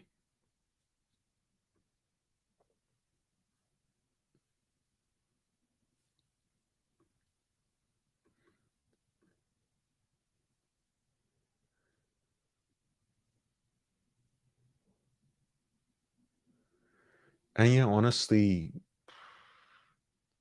it's not an ultra thin piece by any means, but at 41 millimeter diameter and 13.1 in thickness, it's not that thick either. So yeah, I'd rather have something like this than any of Patek's chronographs. And if one has to stick with the Swiss, again, I would rather go with the Comte de Vache.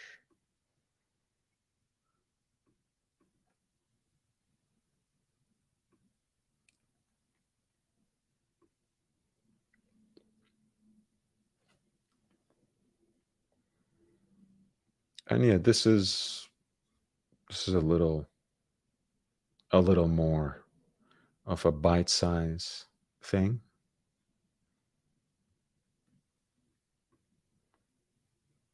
It's quite cool. Guys, we are slowly moving to the last stretch. So if you have been enjoying the show, if you have learned something from it, if you have actually liked it, please hit that button, upvote. It really helps me gain exposure, helps me move that much closer to 1,000 subscribers. So share the link on other platforms, spread the word. I really appreciate it. That's invaluable to me. In the meantime, if you have been enjoying the content, if you appreciate my presence here in this space, and if you want to encourage me to create more exclusive and original content, you can always consider a PayPal contribution at lordhellespontv@gmail.com, lordhellespontv@gmail.com. And I also have a Cash App, which is $LHVVV, $LHVVV. Jay says, I was just implying that Lange und Söhne chronos are beautiful but ornamented. They're a little more, like when you look at the movements, I have to say, they're more theatrical than Patek's movements and Vacheron's movements for similar chronos, which is not to say that Patek Philippe and Vacheron are not beautiful in terms of their movement decoration at that level, but it is different. Like engraved hunting rifles, that's a beautiful example. Actually, I was just thinking that they should do like some sort of collaboration with Purdy and Sons or Holland and Holland, because the engraving on that swan neck balance cock they have, combined with perhaps like some sort of wooden dial, could be a killer collab between like a Best in London gunmaker and Lange und Söhne in Sachsen, Glashütte. Dennis K says, tuned in late, but I always learn something. And Jay says, 3 hertz for a major brand chrono movement is a bit soft. Hey, slower beating movements are not necessarily a drawback. And if you want a 4 hertz Lange movement, Odysseus is powered by 1, so can work. Cam, how are you doing, my friend? I'm doing great. I'm just about to go to bed. It's 12 o'clock on the east, Yeah. 54 in New York. So, yeah, it's getting late over here.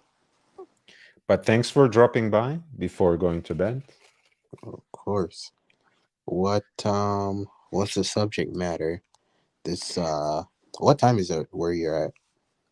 It's almost 9. I'm on the West Coast, Oh, specifically uh, downtown LA. oh, damn. You must be rich. Not at all. I'm broke. Downtown LA, that's expensive. I'm broke. I'm broke. Send money now.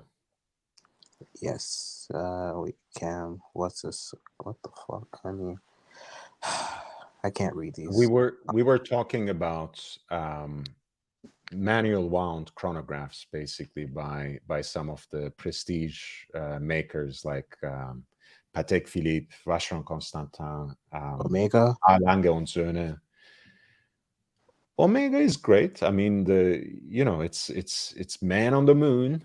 This came up in the chat. The collaboration between FP Jean and Holland, which has a wooden dial. That's This isn't a chronograph.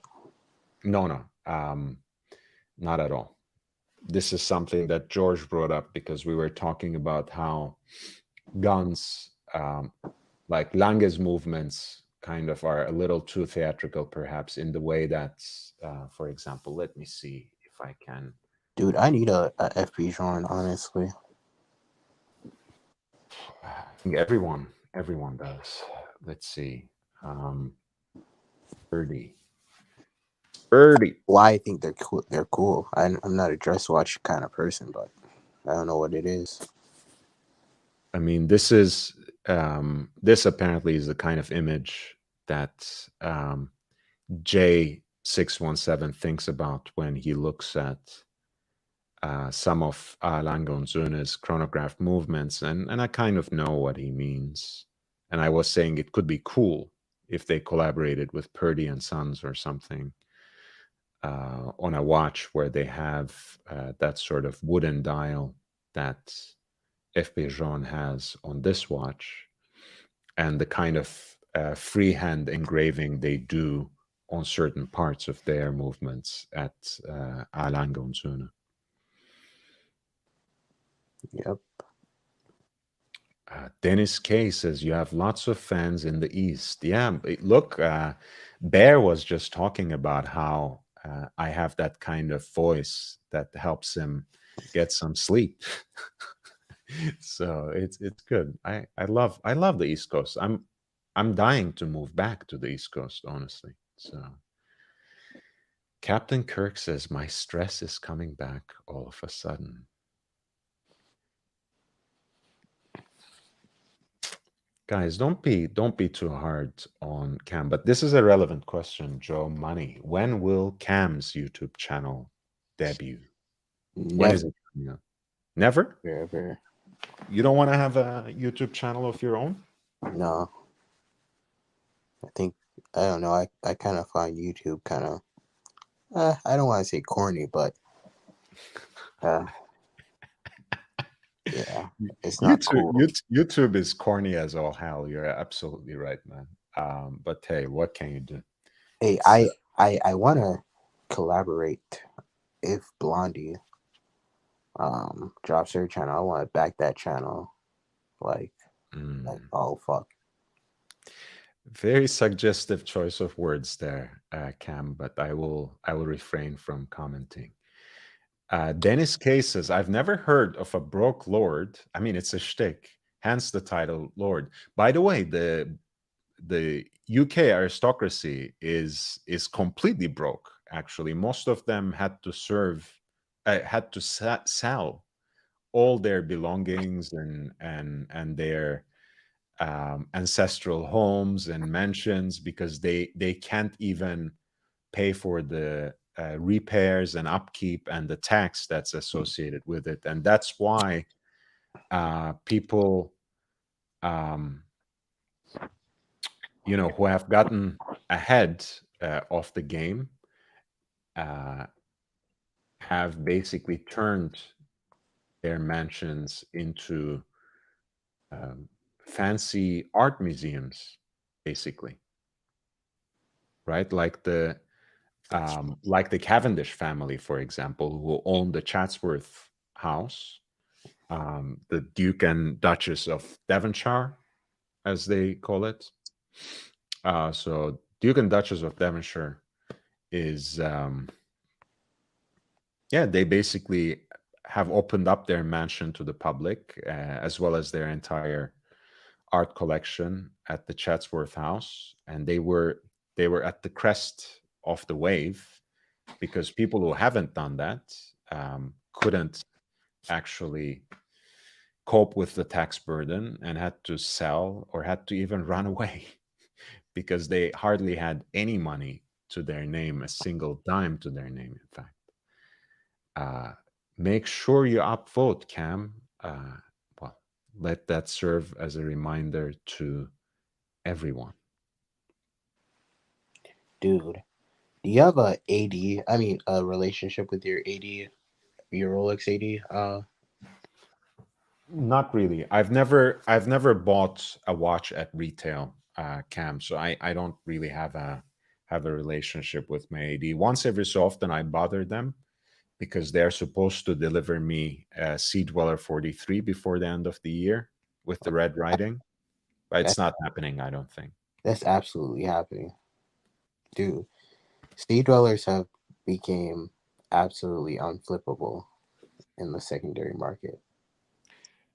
I think they're going for like 16,000 right now. So there's very little margin to even like make money on that watch for flippers. So I mean, you get the flippers out, and I think a lot of the allure to these watches is, there being that possibility of making a profit if you want to work for a day or a year or 2 years. I think that detracts people when they see that happening from wanting to get a watch from, turning, like, they're more likely to turn down the watch from the AD if it's closer to the retail price. Honestly, I mean, I wouldn't mind. That's really the only watch that I'm seriously considering from the contemporary lineup. So if it comes through, I'll actually get it. It's gonna happen. I'm pretty sure. How big are your wrists? Oh, it's too big for me, that's for sure. But I just like the Sea Dweller, and since I can't, at least at this point in time, I can't really get a double red, vintage Sea Dweller. I'll have to cope with it. It's a little too big for my wrist. I mean, I think you have the Cali has one. You know my YouTube channel. You're here, so you have my shorts there. You can see wrist shots of me with my collection and with some other watches. You can figure it out quite easily. My wrists are very puny. So below average? Below average? Above average, I think, but still, I don't go into dick measuring or pissing contests. So I never actually measured my wrists, which I find it very actually quite creepy when people say, like, I have 7.5-inch wrists now. Like, I knew the kind of guy in middle school, 7.5 in the wrist and 2.5. It's really not. It's not really the kind of guy I like hanging out with, honestly. That being said, let's Big see. Beach has 7.5-inch wrists and a 2.5 in his pants. So Messi coming to the MLS. Yeah, the rumors are that he's gonna come to Inter Miami, which is at least partly owned by David Beckham. And as you guys remember, he had negotiated a deal that got him stake in a new franchise when he came to LA Galaxy. So I think Messi is basically trying to work out a similar kind of deal. I think he will stay with PSG for another year and see if he can find his grounding again, see if he can find perhaps some glory in the Champions League again. And if it doesn't work next year, I think basically. Maybe already by the end of the first half, he might make a decision to come to the MLS. Who knows? But I think he will play another full season in Paris. Jimmy, yes, same guess. Apparently, Miami for Messi with part ownership after next year. That's exactly what I was thinking.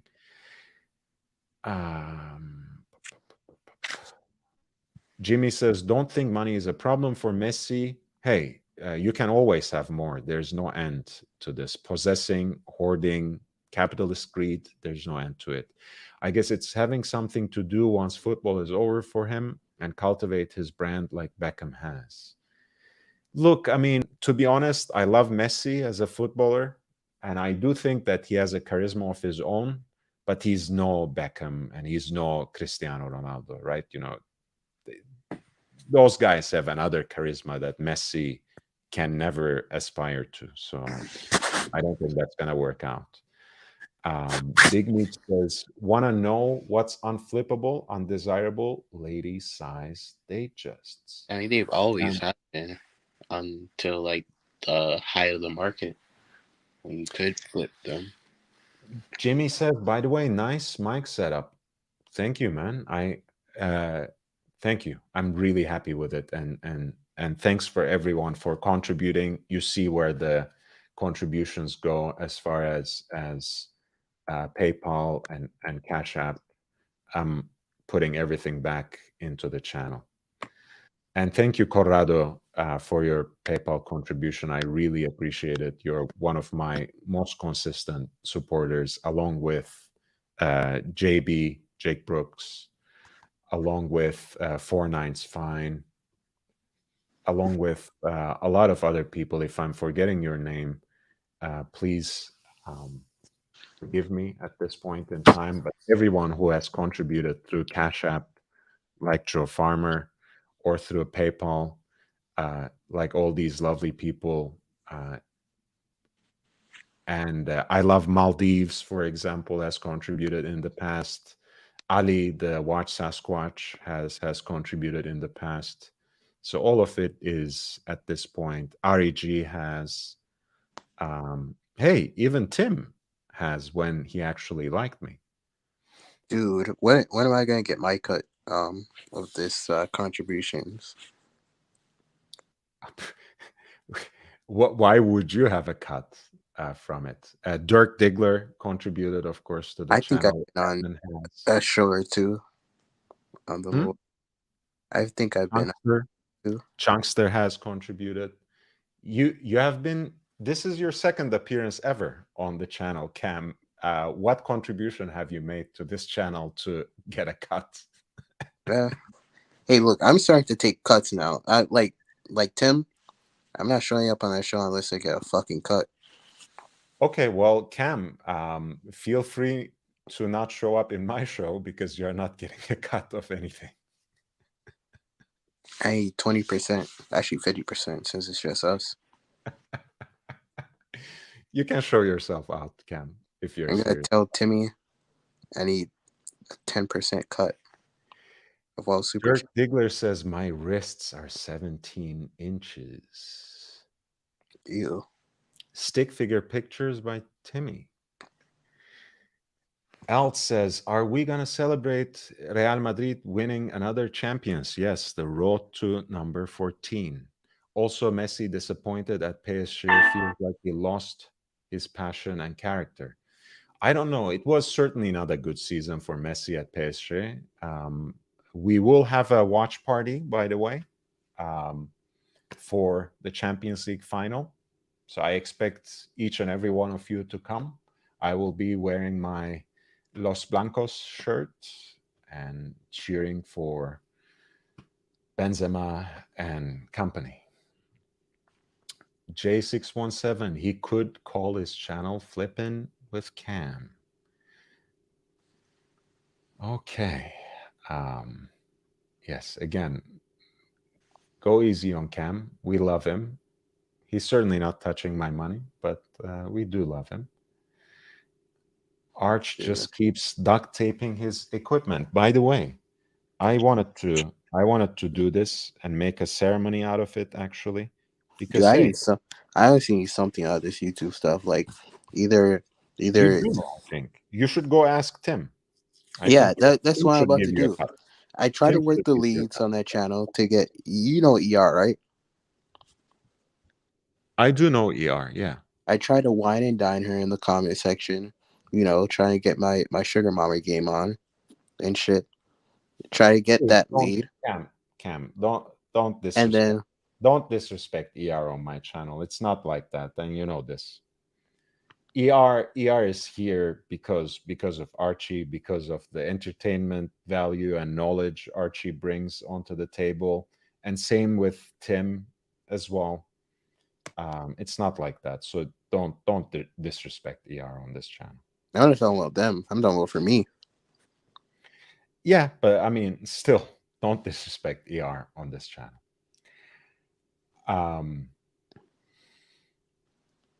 Dirk Diggler says, I actually want my money back now with Cam in this. Hey, sorry, Dirk. Send me a request for it if you like, if you actually mean it. Yeah, I do apologize, but I'm not gonna. One thing I don't want to do on this channel is to kick people out because others pay money. I don't think I will do that. But yes, if someone needs to be kicked out, I can take care of that for sure. Dennis K says Cam needs a royal title. Maybe Count Cam. Yeah, maybe Viscount Cam. It can be worked out. Jay says, I will when I'm out of PayPal probation. Your work hustle is next level. Timmy could learn a lot from your tutelage. Thank you for the kind words, but I think Tim works quite hard, and I appreciate him for that. And Cam wonders why he's getting banned from every stream. Cam about to be the first person booted from Lord's channel. He is not getting booted. He's just not getting a cut, and he's also not disrespecting any of the big supporters of Archie. Here's Cam's new channel. Where is my 0.005% cuts? Delusional fantasists. I'm one of them. Tony the Analog says, don't know why Lord tolerates Cam. I don't tolerate Cam. I think Cam is just fine. He sometimes flies off the wheel, but when he wants to be, when he wants to play along, Cam is actually very good. Dirk says, I'm just joking. Cam, so what's the next watch that you actually want to get? With everything crashing back down, Exactly. Yeah. and I might be, any watch you might lose money on at retail in a month or two with Rolex. So I think I might, if I'm gonna lose money on a watch, I might as well go with the precious metal Daytona. Yeah. Man, on Oyster Flex, right? Pink gold on Oyster Flex. Is that Yeah, the ivory dial. the ivory dial? Okay. All right. That's very cool. Yep. And Or obviously you're I love the way you put it. Guys, how can you not like this guy? He basically said openly that I want this watch because that's what I want for myself. And I'm not gonna try to sell it or pass it on or flip or whatever you want to call it.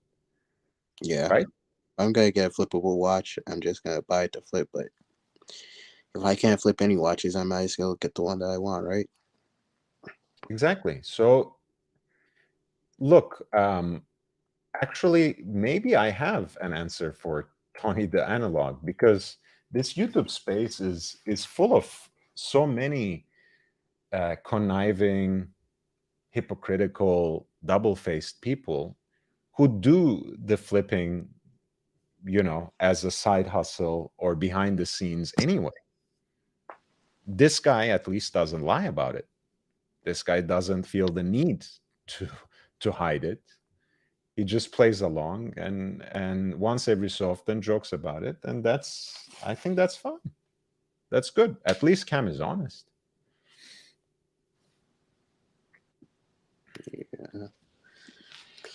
Yeah, man. Also, what was it, dude? That's a watch right there. The freaking Yeah, let's pull it up. Rolex Rose Gold Daytona.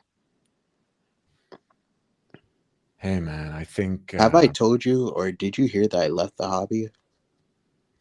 Well, I think you said something like this, but having left the hobby, what are you doing past midnight on a YouTube channel that's at least purportedly on watches? I'm working the leads. There's a lot of rich women that watch these shows, man. My shows? All these shows.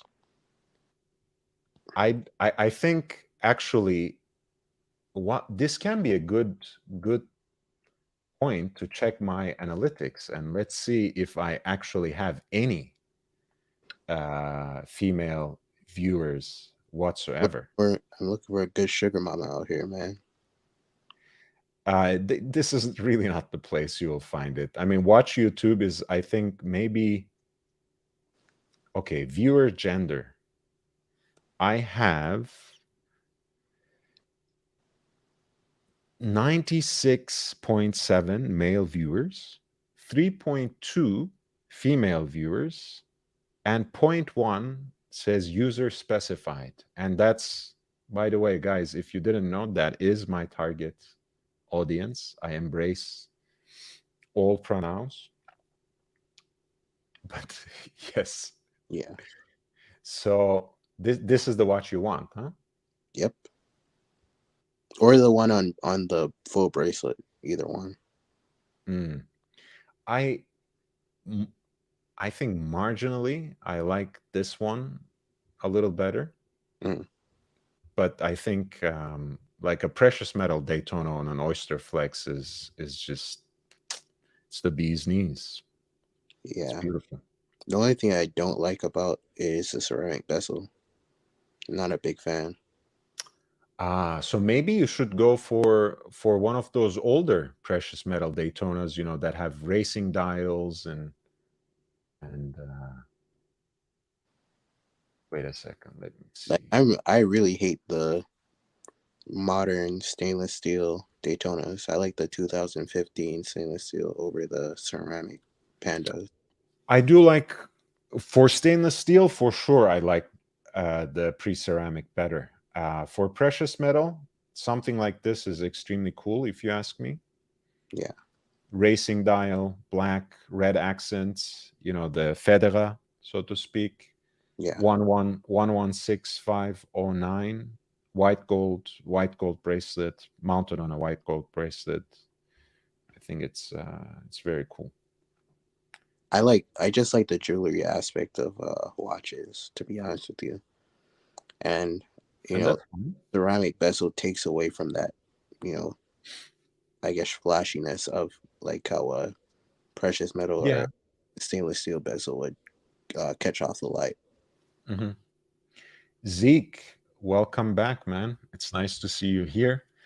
Dirk Diggler says, like him or not, he is honest. Cam does make me laugh. Delusional fantasist. Hey, he's not the only one. I'm a delusional fantasist myself. It's okay. But yeah, that's it.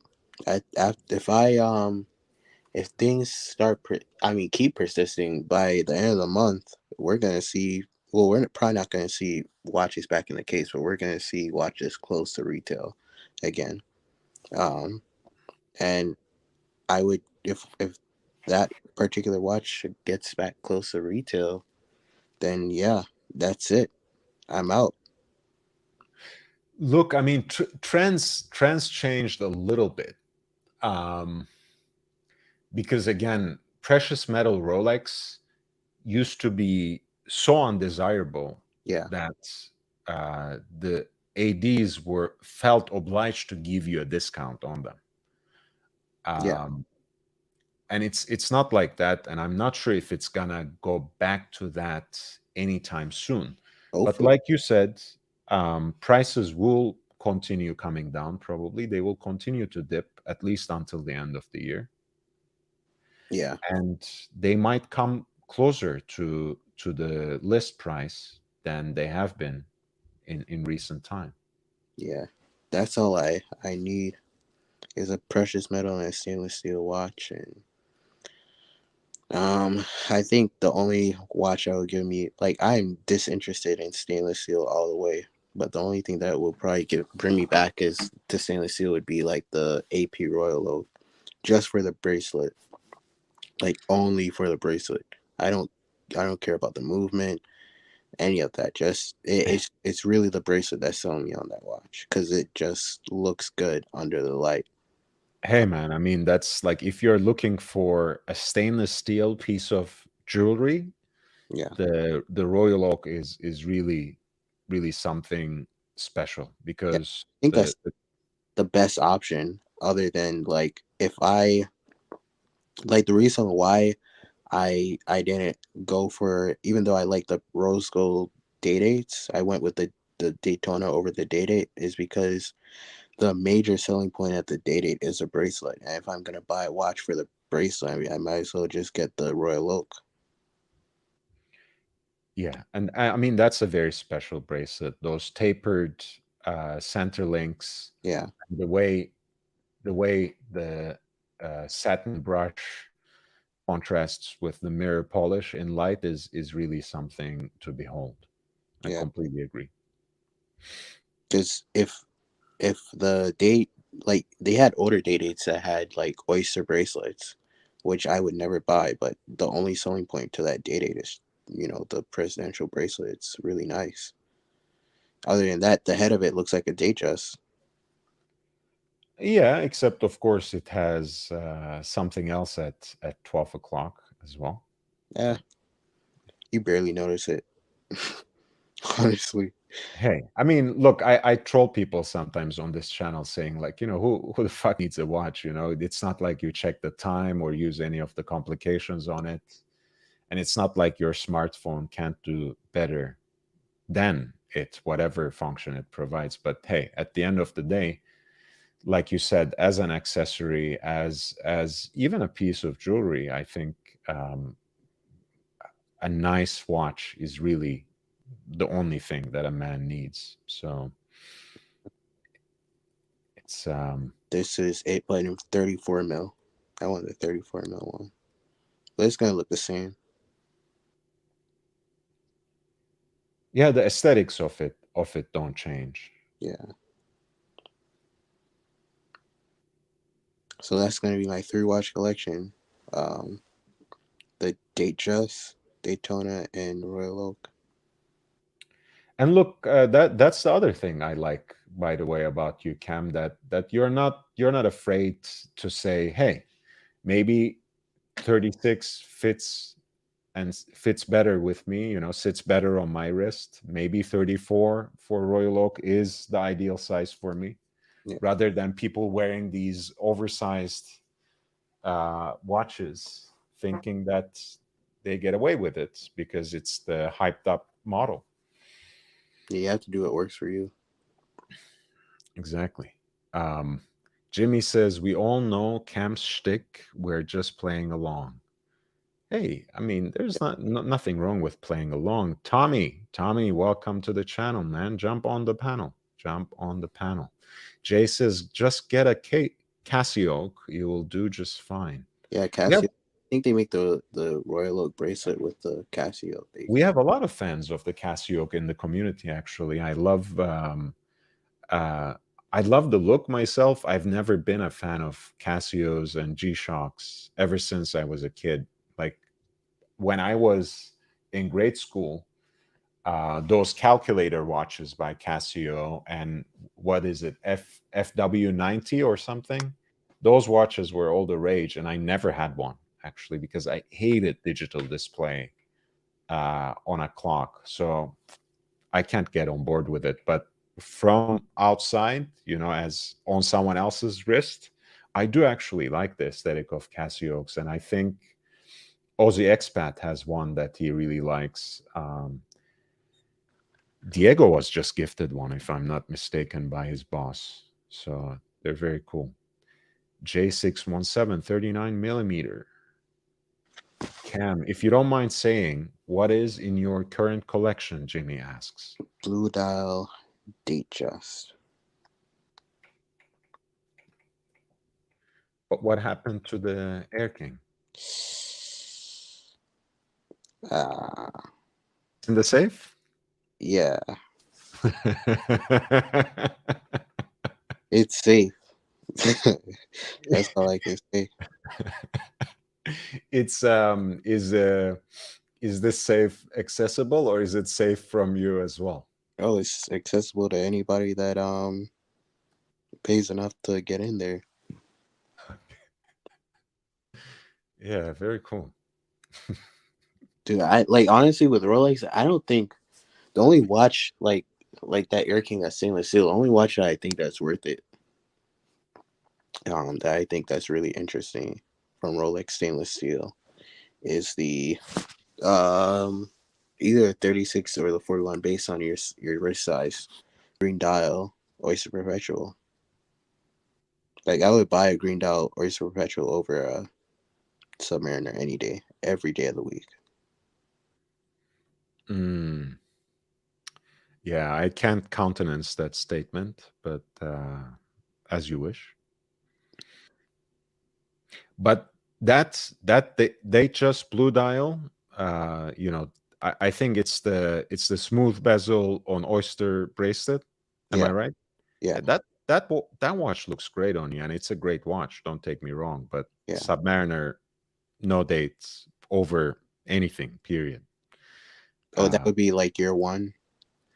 yeah, Oh, that's what I was thinking about these last few days. But really on a long term as well. I think every collection, whether you have 3 watches, 6, a dozen, or 80, you should have a watch that's that should be the one for you. It might not be your your main first girl. watch. It might not be your best watch in terms of its monetary value, in terms of its horological status, but it is the watch that speaks to you most, and it's the watch that you would be happy with for the rest of your life if it were your only watch. And for me, a no date Submariner, especially the one that I have Mhm.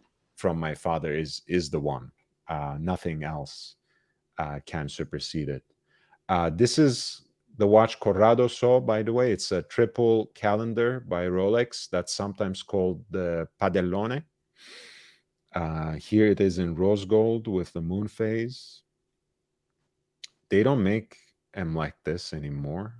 And look, we were just talking about the lack of effort that Rolex puts into its presentation boxes. And look, Oh, as baroque as it looks, at least it's something special. what year's his watch? I think late 60s, I want to say. Jeez, that was probably like 10, 20 years after they just started. 80, 81. No, early 50s, in fact. Yeah, produced for a very short period of time in the So early 1950s. Yeah. it's probably one of their first watches. Yeah, they produced something similar in the Cellini line until very recently, and I think maybe that's even the only watch they have left. No, the one with their moon phase now. Yeah, the Yeah, Cellini with the moon phase is the only Cellini they have at this point. yeah. Yeah, You that's want the closest thing they have at this point, but it's not the same thing. you want to know something interesting? My AD Of that course. I have is actually one of the Rolex's first ever ADs, which is weird to me. Like in the Bahamas, Mhm. I think they started their relationship with Rolex in the 40s. Dude, I mean, the Bahamas and the Caribbean in general has always been pretty hot. So Yeah, people go there to spend money. What better place to open a watch store, honestly? So it's Um, probably like Hans Wilsdorf himself probably worked that deal out with the AD who knows? relationship there. Perhaps. Dennis says blue dial Datejust is awesome. I have the silver dial myself. I completely agree. And OP is more versatile, in my opinion. Smooth bezel for sure. Well, Cam's Datejust has a smooth bezel, and I think smooth bezel with oyster is a very good look. Fluted bezel, I think, is better with the Jubilee, but that's a flashier look. I think this is.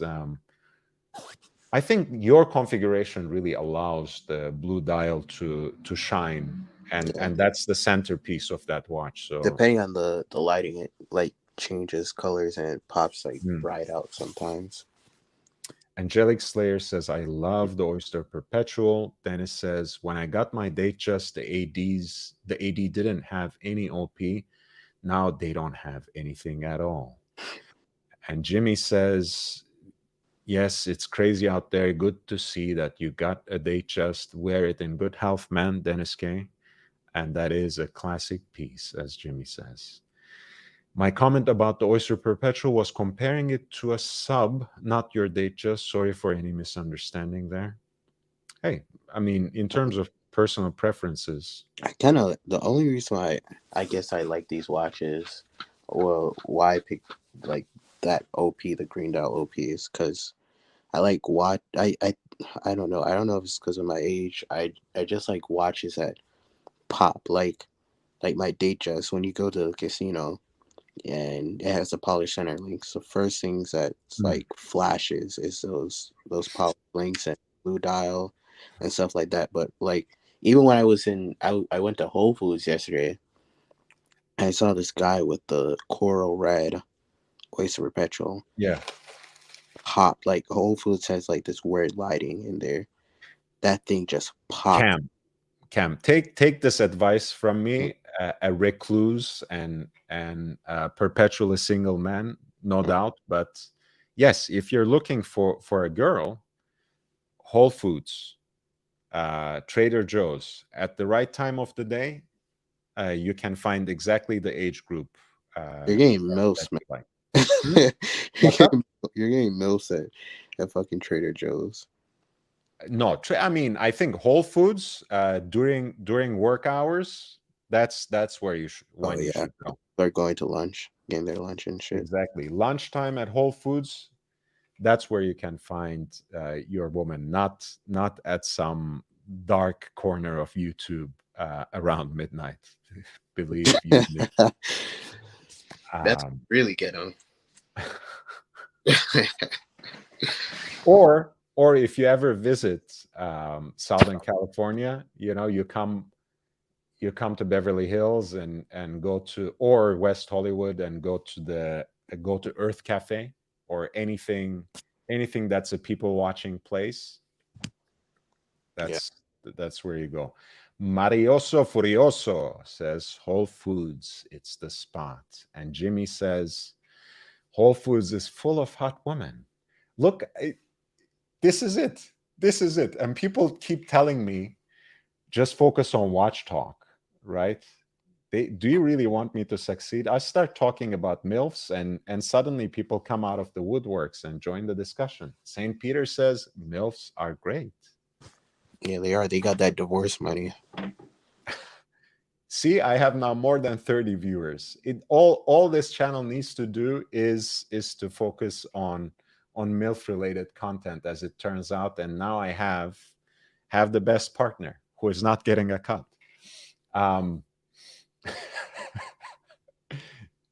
Joking, guys. But yes, it's kind of funny that suddenly the view counts jumped up exactly when we started talking about picking up women at Whole Foods. Good job, guys. And I thought I was in the community here talking about watches. Jay says South Coast Plaza, they come out all post-op bandaged up. Yeah. Honestly, I went during the weekend and it was very family friendly, and I did appreciate that. And I was lucky enough that I ran into my friend George, so I was very happy. John C says Erewhon has the hot babes. Yeah, it's also even more expensive than Whole Foods, if you can believe it.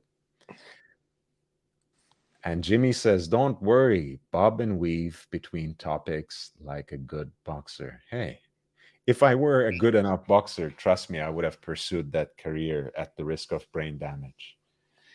Um, Dennis K says, what's the equivalent of Whole Foods in Canada?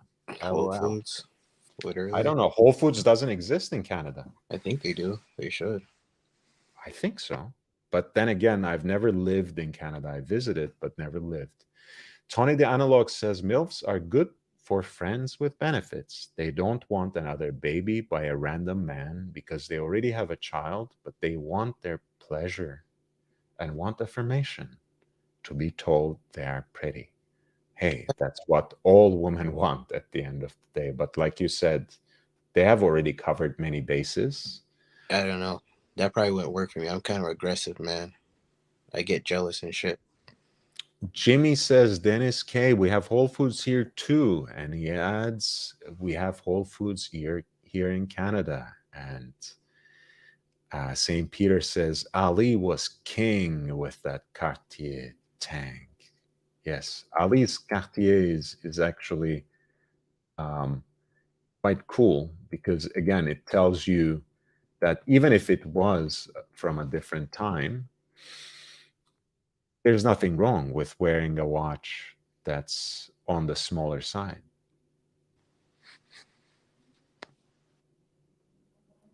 There we go.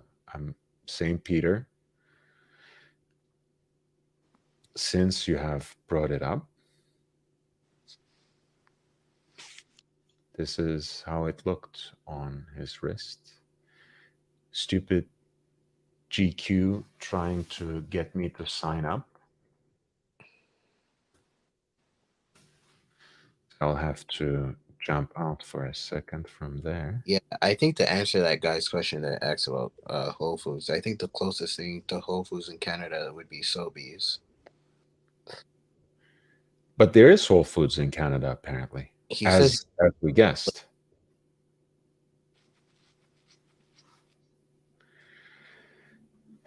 Dennis K says, I'm in Quebec. Here we don't. Well, yeah, Quebec is kind of its own thing almost. try Sobeys. I know you have Sobeys in Canada. That's Hey, in Quebec, you have the North African bakeries and pastry shops, so you don't need yeah, anything. Middle Eastern food, man. That's literally my favorite Mediterranean food. Love it. Angelic says, would you rather a Patek or a Hottie from Whole Foods? Hey, I'm always, again, not a big fan of Patek as much as I admire them as a brand, so I would choose the latter, a Hottie from Whole Foods. I What choose about you? tech based on the flippability. If it was like Nautilus, yeah.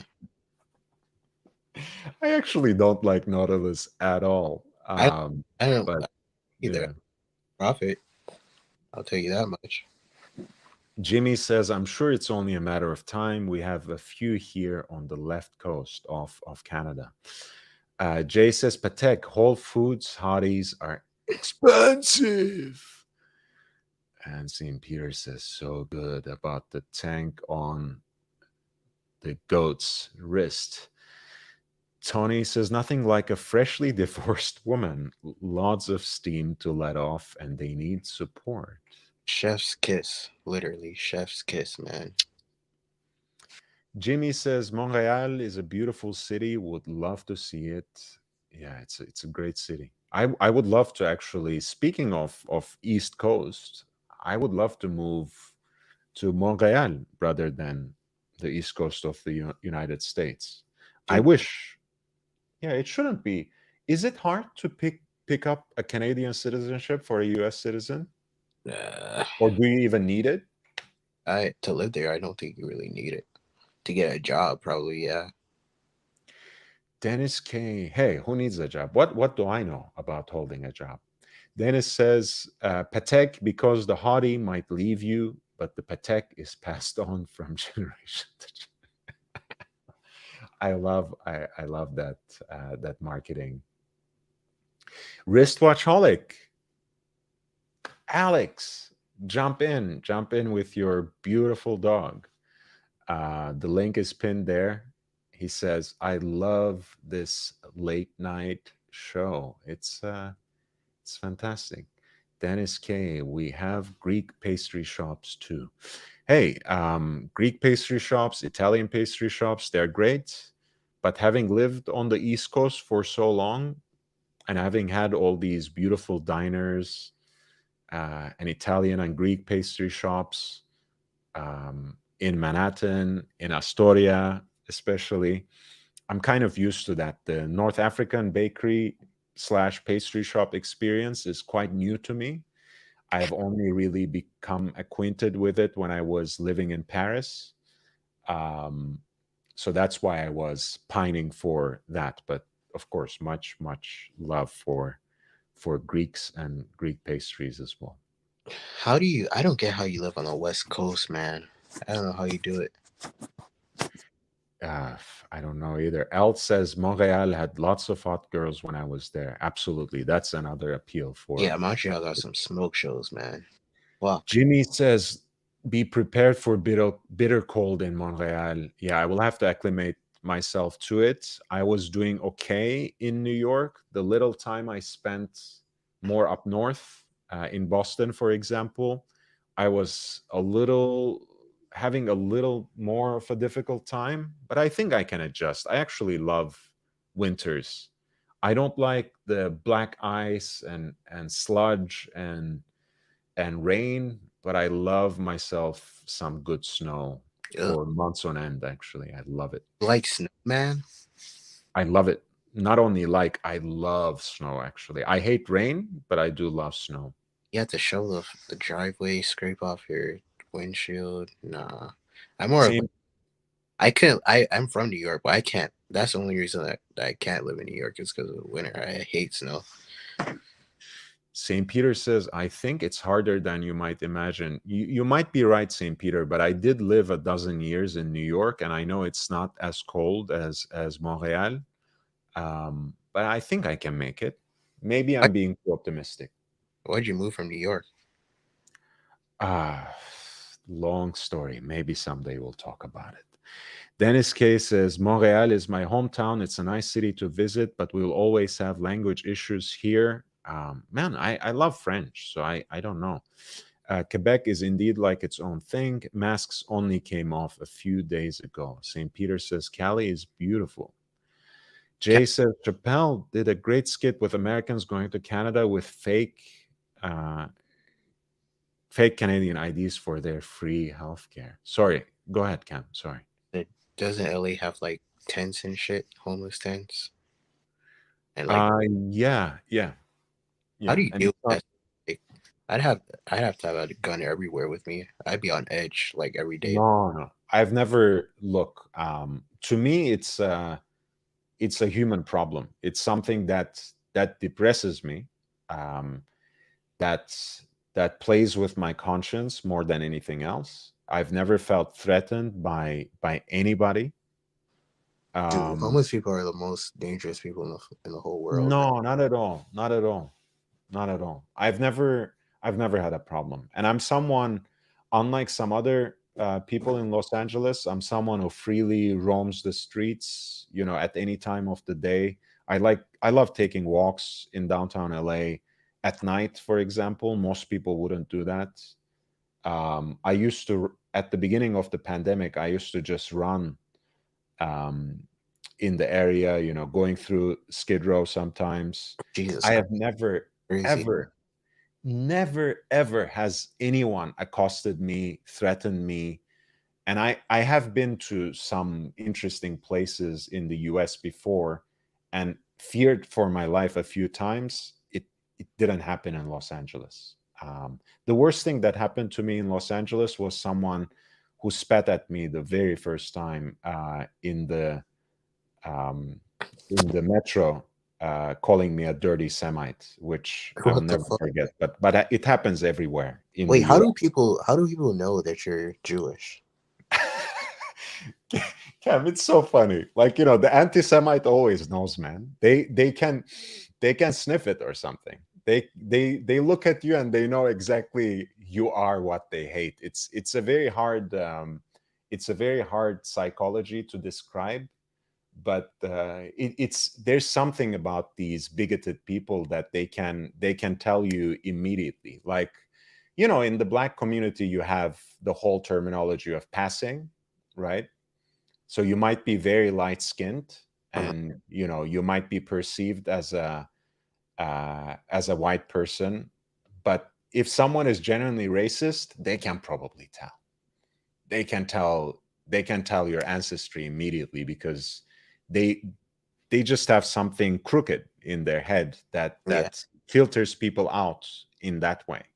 So it always happens. um Dennis K says, if you decide to live in Montreal, be prepared to learn French. I would have to improve my French for sure. Big Meat says, Los Angeles is a liberal shithole. oh my All God, right. doesn't Big Meech live in Los Angeles? No, but he desperately wants to come here. I know. St. Peter says there are homeless people in most American cities. Jay says, Big Mac, tell us how you really feel. Angelic Slayer says, Bro, quality Cam at work. Hey, Cam has been great so far. I have no complaints. Jimmy says, Dennis K, even here, we learned French from grade 8 to 12. This is on the left coast of Canada, but not sure how much I remember. Unfortunately, most major cities, even in Canada, have become liberal, excuse my language, holes. Jimmy says, Lord, that's a crazy story. The fact that they knew you were Jewish, disgusting that that person did that. Shame. Hey, it happens, man. Like, bigoted people are everywhere, as you have already seen on YouTube as well, and they target dude, a- anyone that they perceive as different. They target, sometimes in passive aggressive ways, sometimes in more obvious and dude, I bullying hate, ways. man. Huh? Like, I fucking hate racists. Like, Of course. like the epitome of everything. Fucking hate racism, and I hate racists. Like, Yeah. I hate it to death, man. Like, Of fucking hate. course. Of And course. people try to make light of things. And I'm like, bro, no. Of course. It's a I big think, deal to me. It's a huge deal. Racism is a huge deal. look, Cam, I can only agree with you. One thing that I do understand, and I'm increasingly becoming tolerant of, in terms of the bystanders, in terms of the majority of people on YouTube, people think of this as an escape, as a form of entertainment. So when they see racism, they turn away. Usually they turn their head. They try to not recognize it, because they want to escape from whatever else is going on in the world when they come here. And I understand that. I don't operate like that, but I come to understand that this is how most people um, look at it. I take it much more seriously, and this for a fact. um, but yeah, I've come to tolerate the fact that most people just kind of turn a blind eye to it on YouTube, and it's sad, but unfortunately, it's the reality. Yeah. I don't know. I just can't Um, press on, I don't know. I might have to learn to. I don't want to say ignore it because it's never okay, but I don't know. yeah. Else, three. I will name three.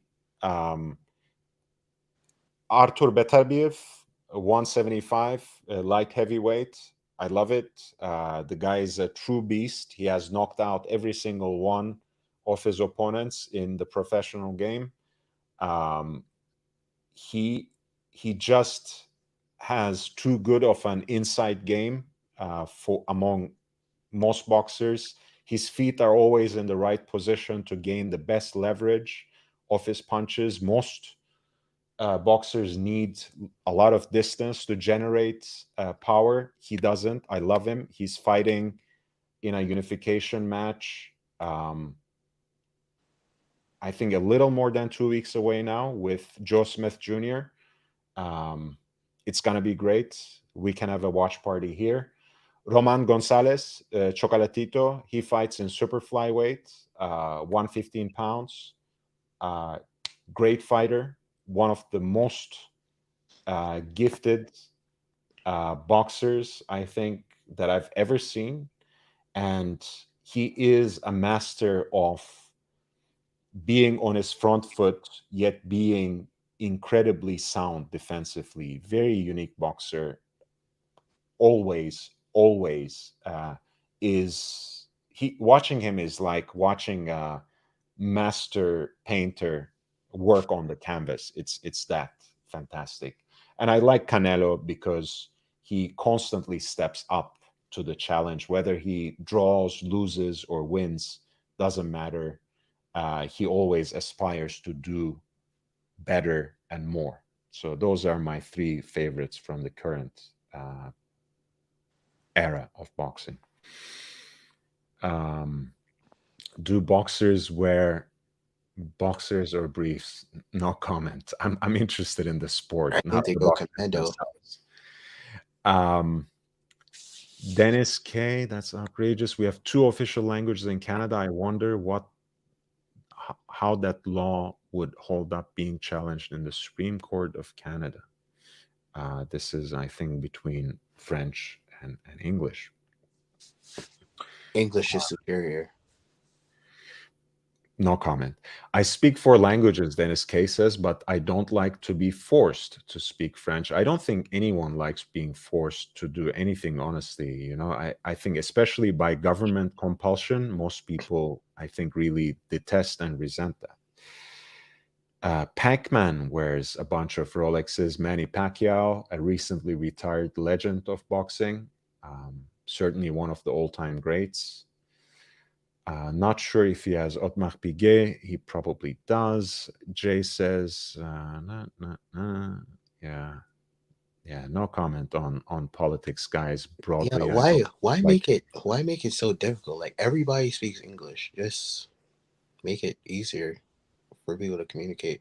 I think that's why the watch community works how it works, because as long as you can speak English, it's easier for you to come across from all over the world and yeah.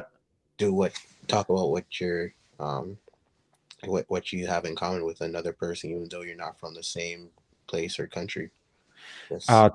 Wait, Tony, the analog asks, what about Mayweather? Mayweather, to me, in terms of what he has done in the sport, will always remain a legend, and I think he's an all-time great. I will only say one thing: he's a 5-weight division champion, right? So he was a champion at 130, 135, 140, 147, and 154. Rather 152 at catchweight when he fought at super welter or junior middle, whatever you want to call it. It was usually at catchweight at 152. But at that 5th division, he beat 3 fighters: Oscar de la Hoya, Saul Canelo Alvarez, and Miguel Cotto. All 3 Hall of Famers for sure. And Oscar and Cotto are already in the Hall of Fame. Canelo is a slam dunk case. And possibly out of these 3, they all have a case to be one of the all-time greats. So with Mayweather, we're talking about someone who has achieved so much in the sport that the climax of his achievement, in his 5th weight division, he beat 3 Hall of Famers and possibly all-time greats. So that is an all-time great. Full on John says, big MMA fan practitioner. I know very little about MMA, Full on John, so no comment on that from me. Practitioner of jiu-jitsu and kickboxing myself for 4 years. Hearing your passion for the sweet science is interesting. I love Lomachenko's footwork. Lomachenko is also a great boxer. I look forward to his next fight, but for now, he's still in Ukraine and fighting there, apparently. He was supposed to travel to Australia to take on the unified champion, George Kambosos, who won the belts off the guy who beat Lomachenko, Teofimo Lopez. So, but for now, his career is on a hiatus. So we'll see. Tony says, I believe the question was around boxers wearing the best watches, which is why I said Mayweather. Okay. Mayweather's watch collection never really interested me. I can only say that. Alex says, thoughts on Breguet 5177 BB white or blue enamel dial? I'm thinking about picking it up at deep 40-50% off from retail. Let's bring it up. 51. Where the hell do you buy a Breguet at? In the secondary market, you can find a lot, and obviously, there are boutiques as well. They belong to the Swatch Group, so their distribution network is pretty solid. You know, I've never seen a Breguet store before, or in that like a AD. Wow. Hey, you know, one thing that I do love about Breguet is how they always look as they reflect here, like, you know, pocket watches converted into wristwatches, you know, with those dramatic lugs and the coin edge decoration on the sides of the case. I think this is a beautiful watch. I mean, the numerals, the Arabic numerals that have become so characteristic of the brand that they are called Breguet numerals, the Breguet hands. The only thing is, I really don't like the way they did the date window. Kind of brings an imbalance to what is otherwise a perfectly balanced dial. I wish it did not have a date indicator. But otherwise, this is a beautiful dress watch. And it's like a real blue enamel dial. That must be something to be seen in person. I like this watch. I mean, if you can get it at that kind of discount, why not? Dennis K says, have a good night. Good night, Dennis K. Hey, thank you. Great show as usual. Guys, we're in the last stretch. We'll maybe go for another 15, 20 minutes. But in the meantime, if you have been enjoying the show, if you have been learning from it, please hit the like button. Thank you for being here. Thank you for being here, Cam. You are more than welcome to come back. I think you just dropped off. But hey, if you have taken off, good night. You're always welcome here. Hey, yes. So it really helps me when you press the like button. It increases my exposure. It's really helpful. Spread the word. Share the link on other platforms. That's really, really important for me as I make my way to 1,000 subs, as I am trying to get this channel monetized. In the meantime, if you want to encourage me, if you want to support the growth of this channel, help me buy this sort of equipment. I invest everything back to the channel. I try to invest everything back to making more content for you. So if you would like to contribute, consider making a contribution on PayPal at lordhellespontv@gmail.com, lordhellespontv@gmail.com. I also have a Cash App, and that's $LHVVV, $LHVVV. St. Peter says, isn't French the language of watchmaking? At least in part, yeah. I mean, there's so many reasons to love French, obviously the French language. I think the only sentiment that was expressed against it was the fact that there was government compulsion on speaking French in Quebec. Otherwise, I don't think anyone in the audience had a problem with the language either. Angelic Slayer says, Breguet Type 20 is the official watch of Canada. I don't know if it's the official watch of Canada, but Canadian dollar is the official currency of the Archie Luxury live stream. And Archie Luxury used to have a Breguet Type 20, and he loved it, as you guys know.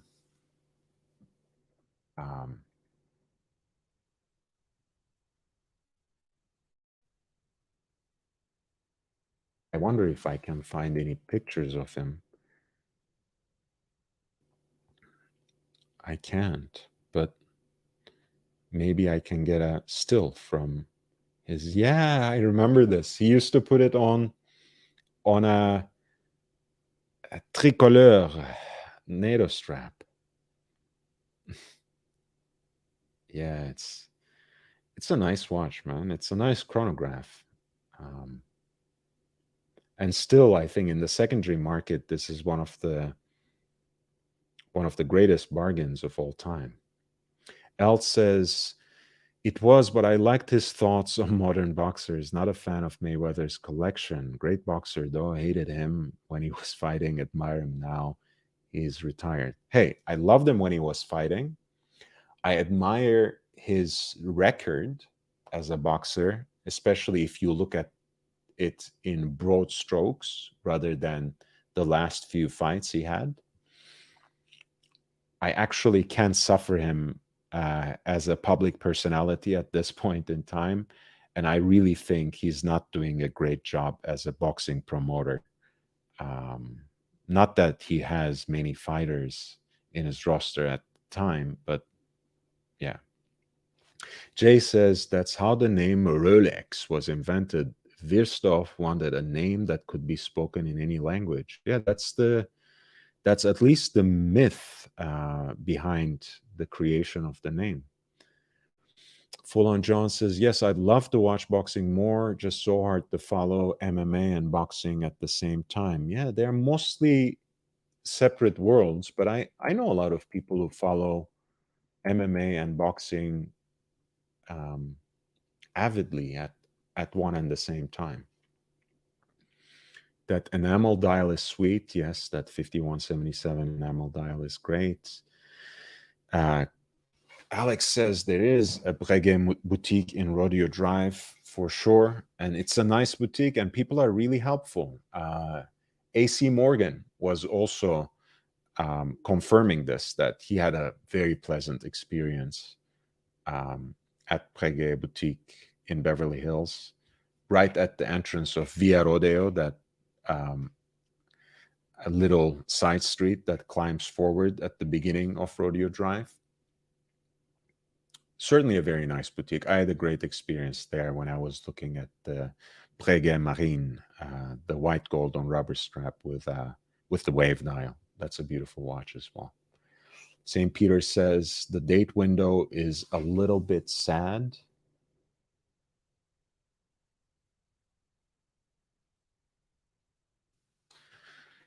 Yeah, I think it made it a little unbalanced, honestly. Sad is perhaps a little too strong of a word, but I think the watch would have done better in terms of a design perspective. And this is the this is that Breguet Marine that I was looking at some point in time. But I think they have gone a little overboard with the nautical theme. You know, as you can see, the half ship's wheel as the rotor there, the propeller around the crown, of course, the name, the wave dial,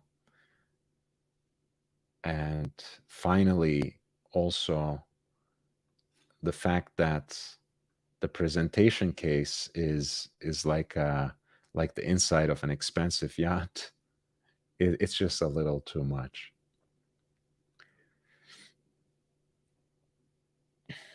I think he has a different version of the Marine. I don't think it's the most recent one. I think it's an earlier Marine, and I think it's a chronograph. I'm not too sure, but hopefully we'll have AC Morgan back. I love him. He's a great conversationalist as well. We had a good time when he was here last time. Jay says, I'm a sucker for the Breguet font. Yeah, for the for everything, in fact, for the numerals, for the script, everything. I mean, hey, if you like horological tradition, it's hard not to feel something about Breguet. For me, it's never enough to actually plunge and get one of their watches, but I certainly am attracted to a lot of different models from their catalog. Angelic Slayer says, I'm a Breguet fan here. Zeke says that Grand Feu blue enamel looks nice. Any thoughts on circular date apertures? I could do without a date. You know, that's my position on dates apertures. And yes, sometimes it balances things out when it's put at 6 o'clock rather than the more common 3 o'clock. But still, I always. Jimmy says, thanks, Cam, and thanks, LHV. Always good discussion. Hey, Curly Q2. You don't have cauliflower ears for a boxer. You must have fast head movement. Hey, man, I never made it at a high level, so it's not too bad. But cauliflower ears are more common in grappling sports, you know, in MMA, in wrestling, than they are for boxers. Not to say that boxers can't get cauliflower ears, but they're less common. And honestly, I was always very careful not to be punched on the head. AC Morgan bought it, the Marine. You're right, never mind. He bought a silver dial previous generation Marine. I think so, although I'm not too sure.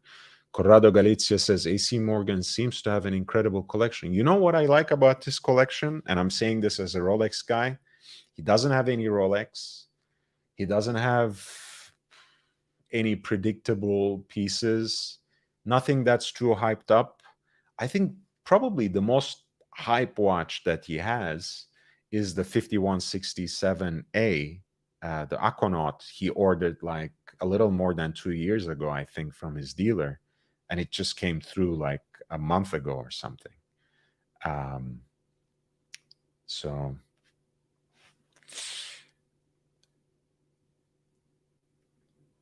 Meg says, did Timmy return Betty unharmed? Big Mac. Hey, yeah, AC has an incredible collection for that reason, I think, because he has his taste, right? And he has a collection that's the expression of his personal taste. It's not just some jumbled up mass of various trends and hypes and advice from someone else. And there's something to be respected about that.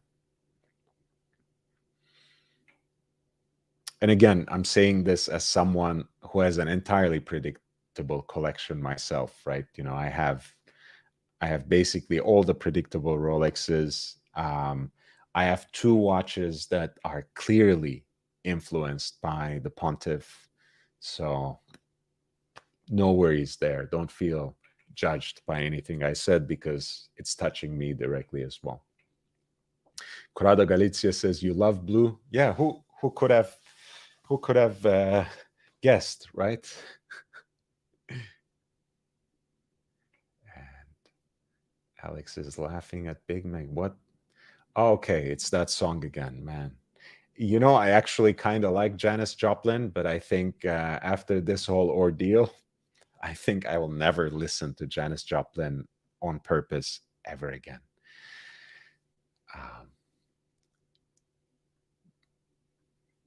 Guys, thank you so much for being here. I'm going to post the link once more to see if anyone wants to jump on for the last few minutes. But if you have been enjoying the show, if you have learned something from it, please hit that like button. It helps a great deal. Spread the word, share the link on other platforms, help me reach 1,000 subs. That's my first major goal on YouTube, and anything you can do for me to get me closer to that is much appreciated. But in the meantime, if you want to support me, if you want to encourage my work on this channel, if you want to commend me and help me on creating more exclusive and original content, help me expand the channel, buy more equipment, and start recording also outside, perhaps, go visit more boutiques, go visit some workshops for watchmaking, for guilloche / engine turning decorations, for the making of straps. You can always support me by contributing on PayPal. And that's lordhellespontv@gmail.com, lordhellespontv@gmail.com. I also have a Cash App, and that is $LHVVV, $LHVVV. Corrado Galizia says the beauty of time, that Lange book. He says, I learned in that book how much Lange loved Mercedes-Benz. The Lange und Söhne CEO, Schmidt, Schmidt has a decent collection of vintage cars himself. That could be an interesting topic that we talk about in this channel, maybe, even if car talk is ratings poison and super chat poison. I'm willing to bring up, at least for one episode or two, the connections between, collecting watches and vintage cars, the horological history and the history of racing.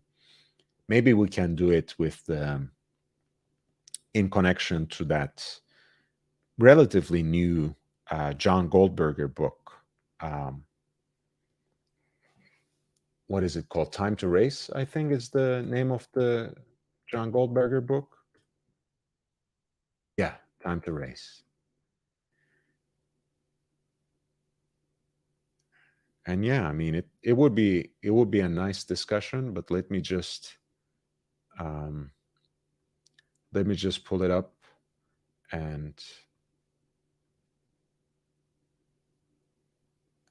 it's a nice book that basically explores the connections between racing and watches, right? In presenting specific stories and very detailed photographs of watches connected to a particular racer. But it's an expensive book, so I think that can be one goal, about $200. So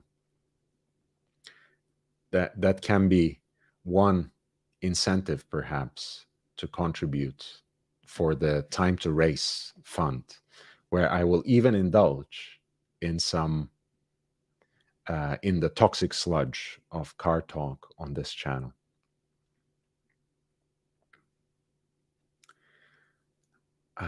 Jimmy, yeah, that would be a great topic. Vintage cars and watches do go in hand, not at all toxic. Hey, guys, contribute to Vintage Watches and Cars Fund. And Jimmy says the author of A Man and His Watch also did A Man and His Car, for what it's worth. Actually, he did A Man and His Car, I think, before A Man and His Watch. But yeah, I have this right here. And once every so often I do like reading and rereading from it. And maybe that can be a way to close. I don't know if we have anyone. Was trying to go to sleep at this point in time, but we can close with story time with LHV. I think that's a good way to sign off always.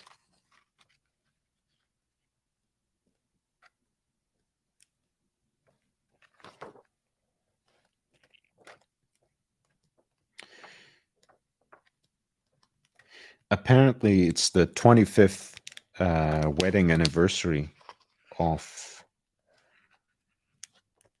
Sly Stallone today. So maybe I'll read about his Submariner.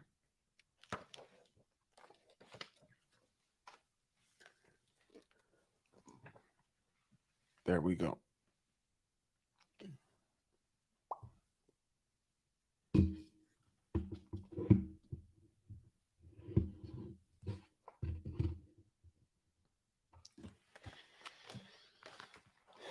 This is double branded, so a 5-liner gold sub 1680/8 Tiffany and Company gold Rolex Submariner. This by far, he says, is the watch I'm most emotionally connected to. The first time I saw it, it was on the wrist of the rock star Greg Allman, lead singer of the legendary Allman Brothers band. It was in 1976. We were on a plane and Greg was sleeping. I looked over and saw the most beautiful watch I had ever seen. As soon as we landed, I tracked one down, and it's been my pride and joy ever since. It was the first valuable thing I could afford to buy, and I still love it dearly. The strength, the simplicity, the masculine shape, it was perfect. It still is. It's like Rocky says to Adrian in Rocky 2. Do you like having a good time? Then you need a good watch. This is one of the few things that connects me to the good old days. And here we go. This is a famous publicity shot from that particular period. Sly having his morning coffee with his nipple dial Tiffany co-branded Rolex Gold Submariner.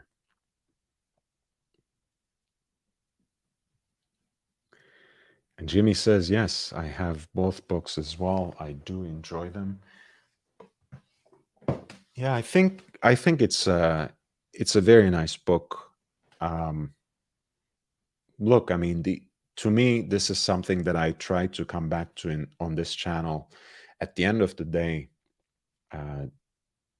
these watches only really take on their significance and their meaning when they're connected to personal stories, historical narratives, at least a piece of horological history.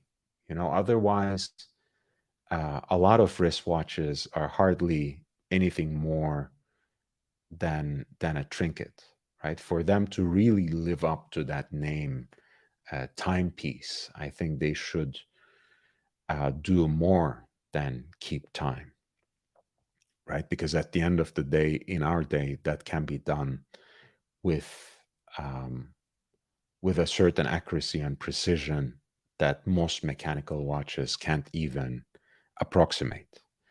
So unless they really carry some of these memories, some of these stories, some of these narratives that make us who we are, that help us become the best version of ourselves, they hardly have any real meaning, any true significance. That was a little too serious, so let's end with Yasha's more humorous note. Didn't the author of Luxury to Last make a Palme d'Or nominated movie? Yes, and the sequel is in the works, guys. A new Archie Luxury movie is about to come out. We are very much looking forward to it. Guys, hit the like button, subscribe if you haven't, contribute to the channel. It's there in the ticker. PayPal, lordhellespont@gmail.com, Cash App, $LHVVV. Help me take this channel off the ground. Help me get closer to 1,000 subs. Spread the word. Share the link on other platforms. Hit the like button if you haven't. And I'll see you all tomorrow. And I promise that there's some more content, new content in the pipeline that's going to come out before the end of the week, in addition to the late show that follows right after Archie Luxury livestream. Good night, guys. Love you all. Can't wait to see you tomorrow. Bye.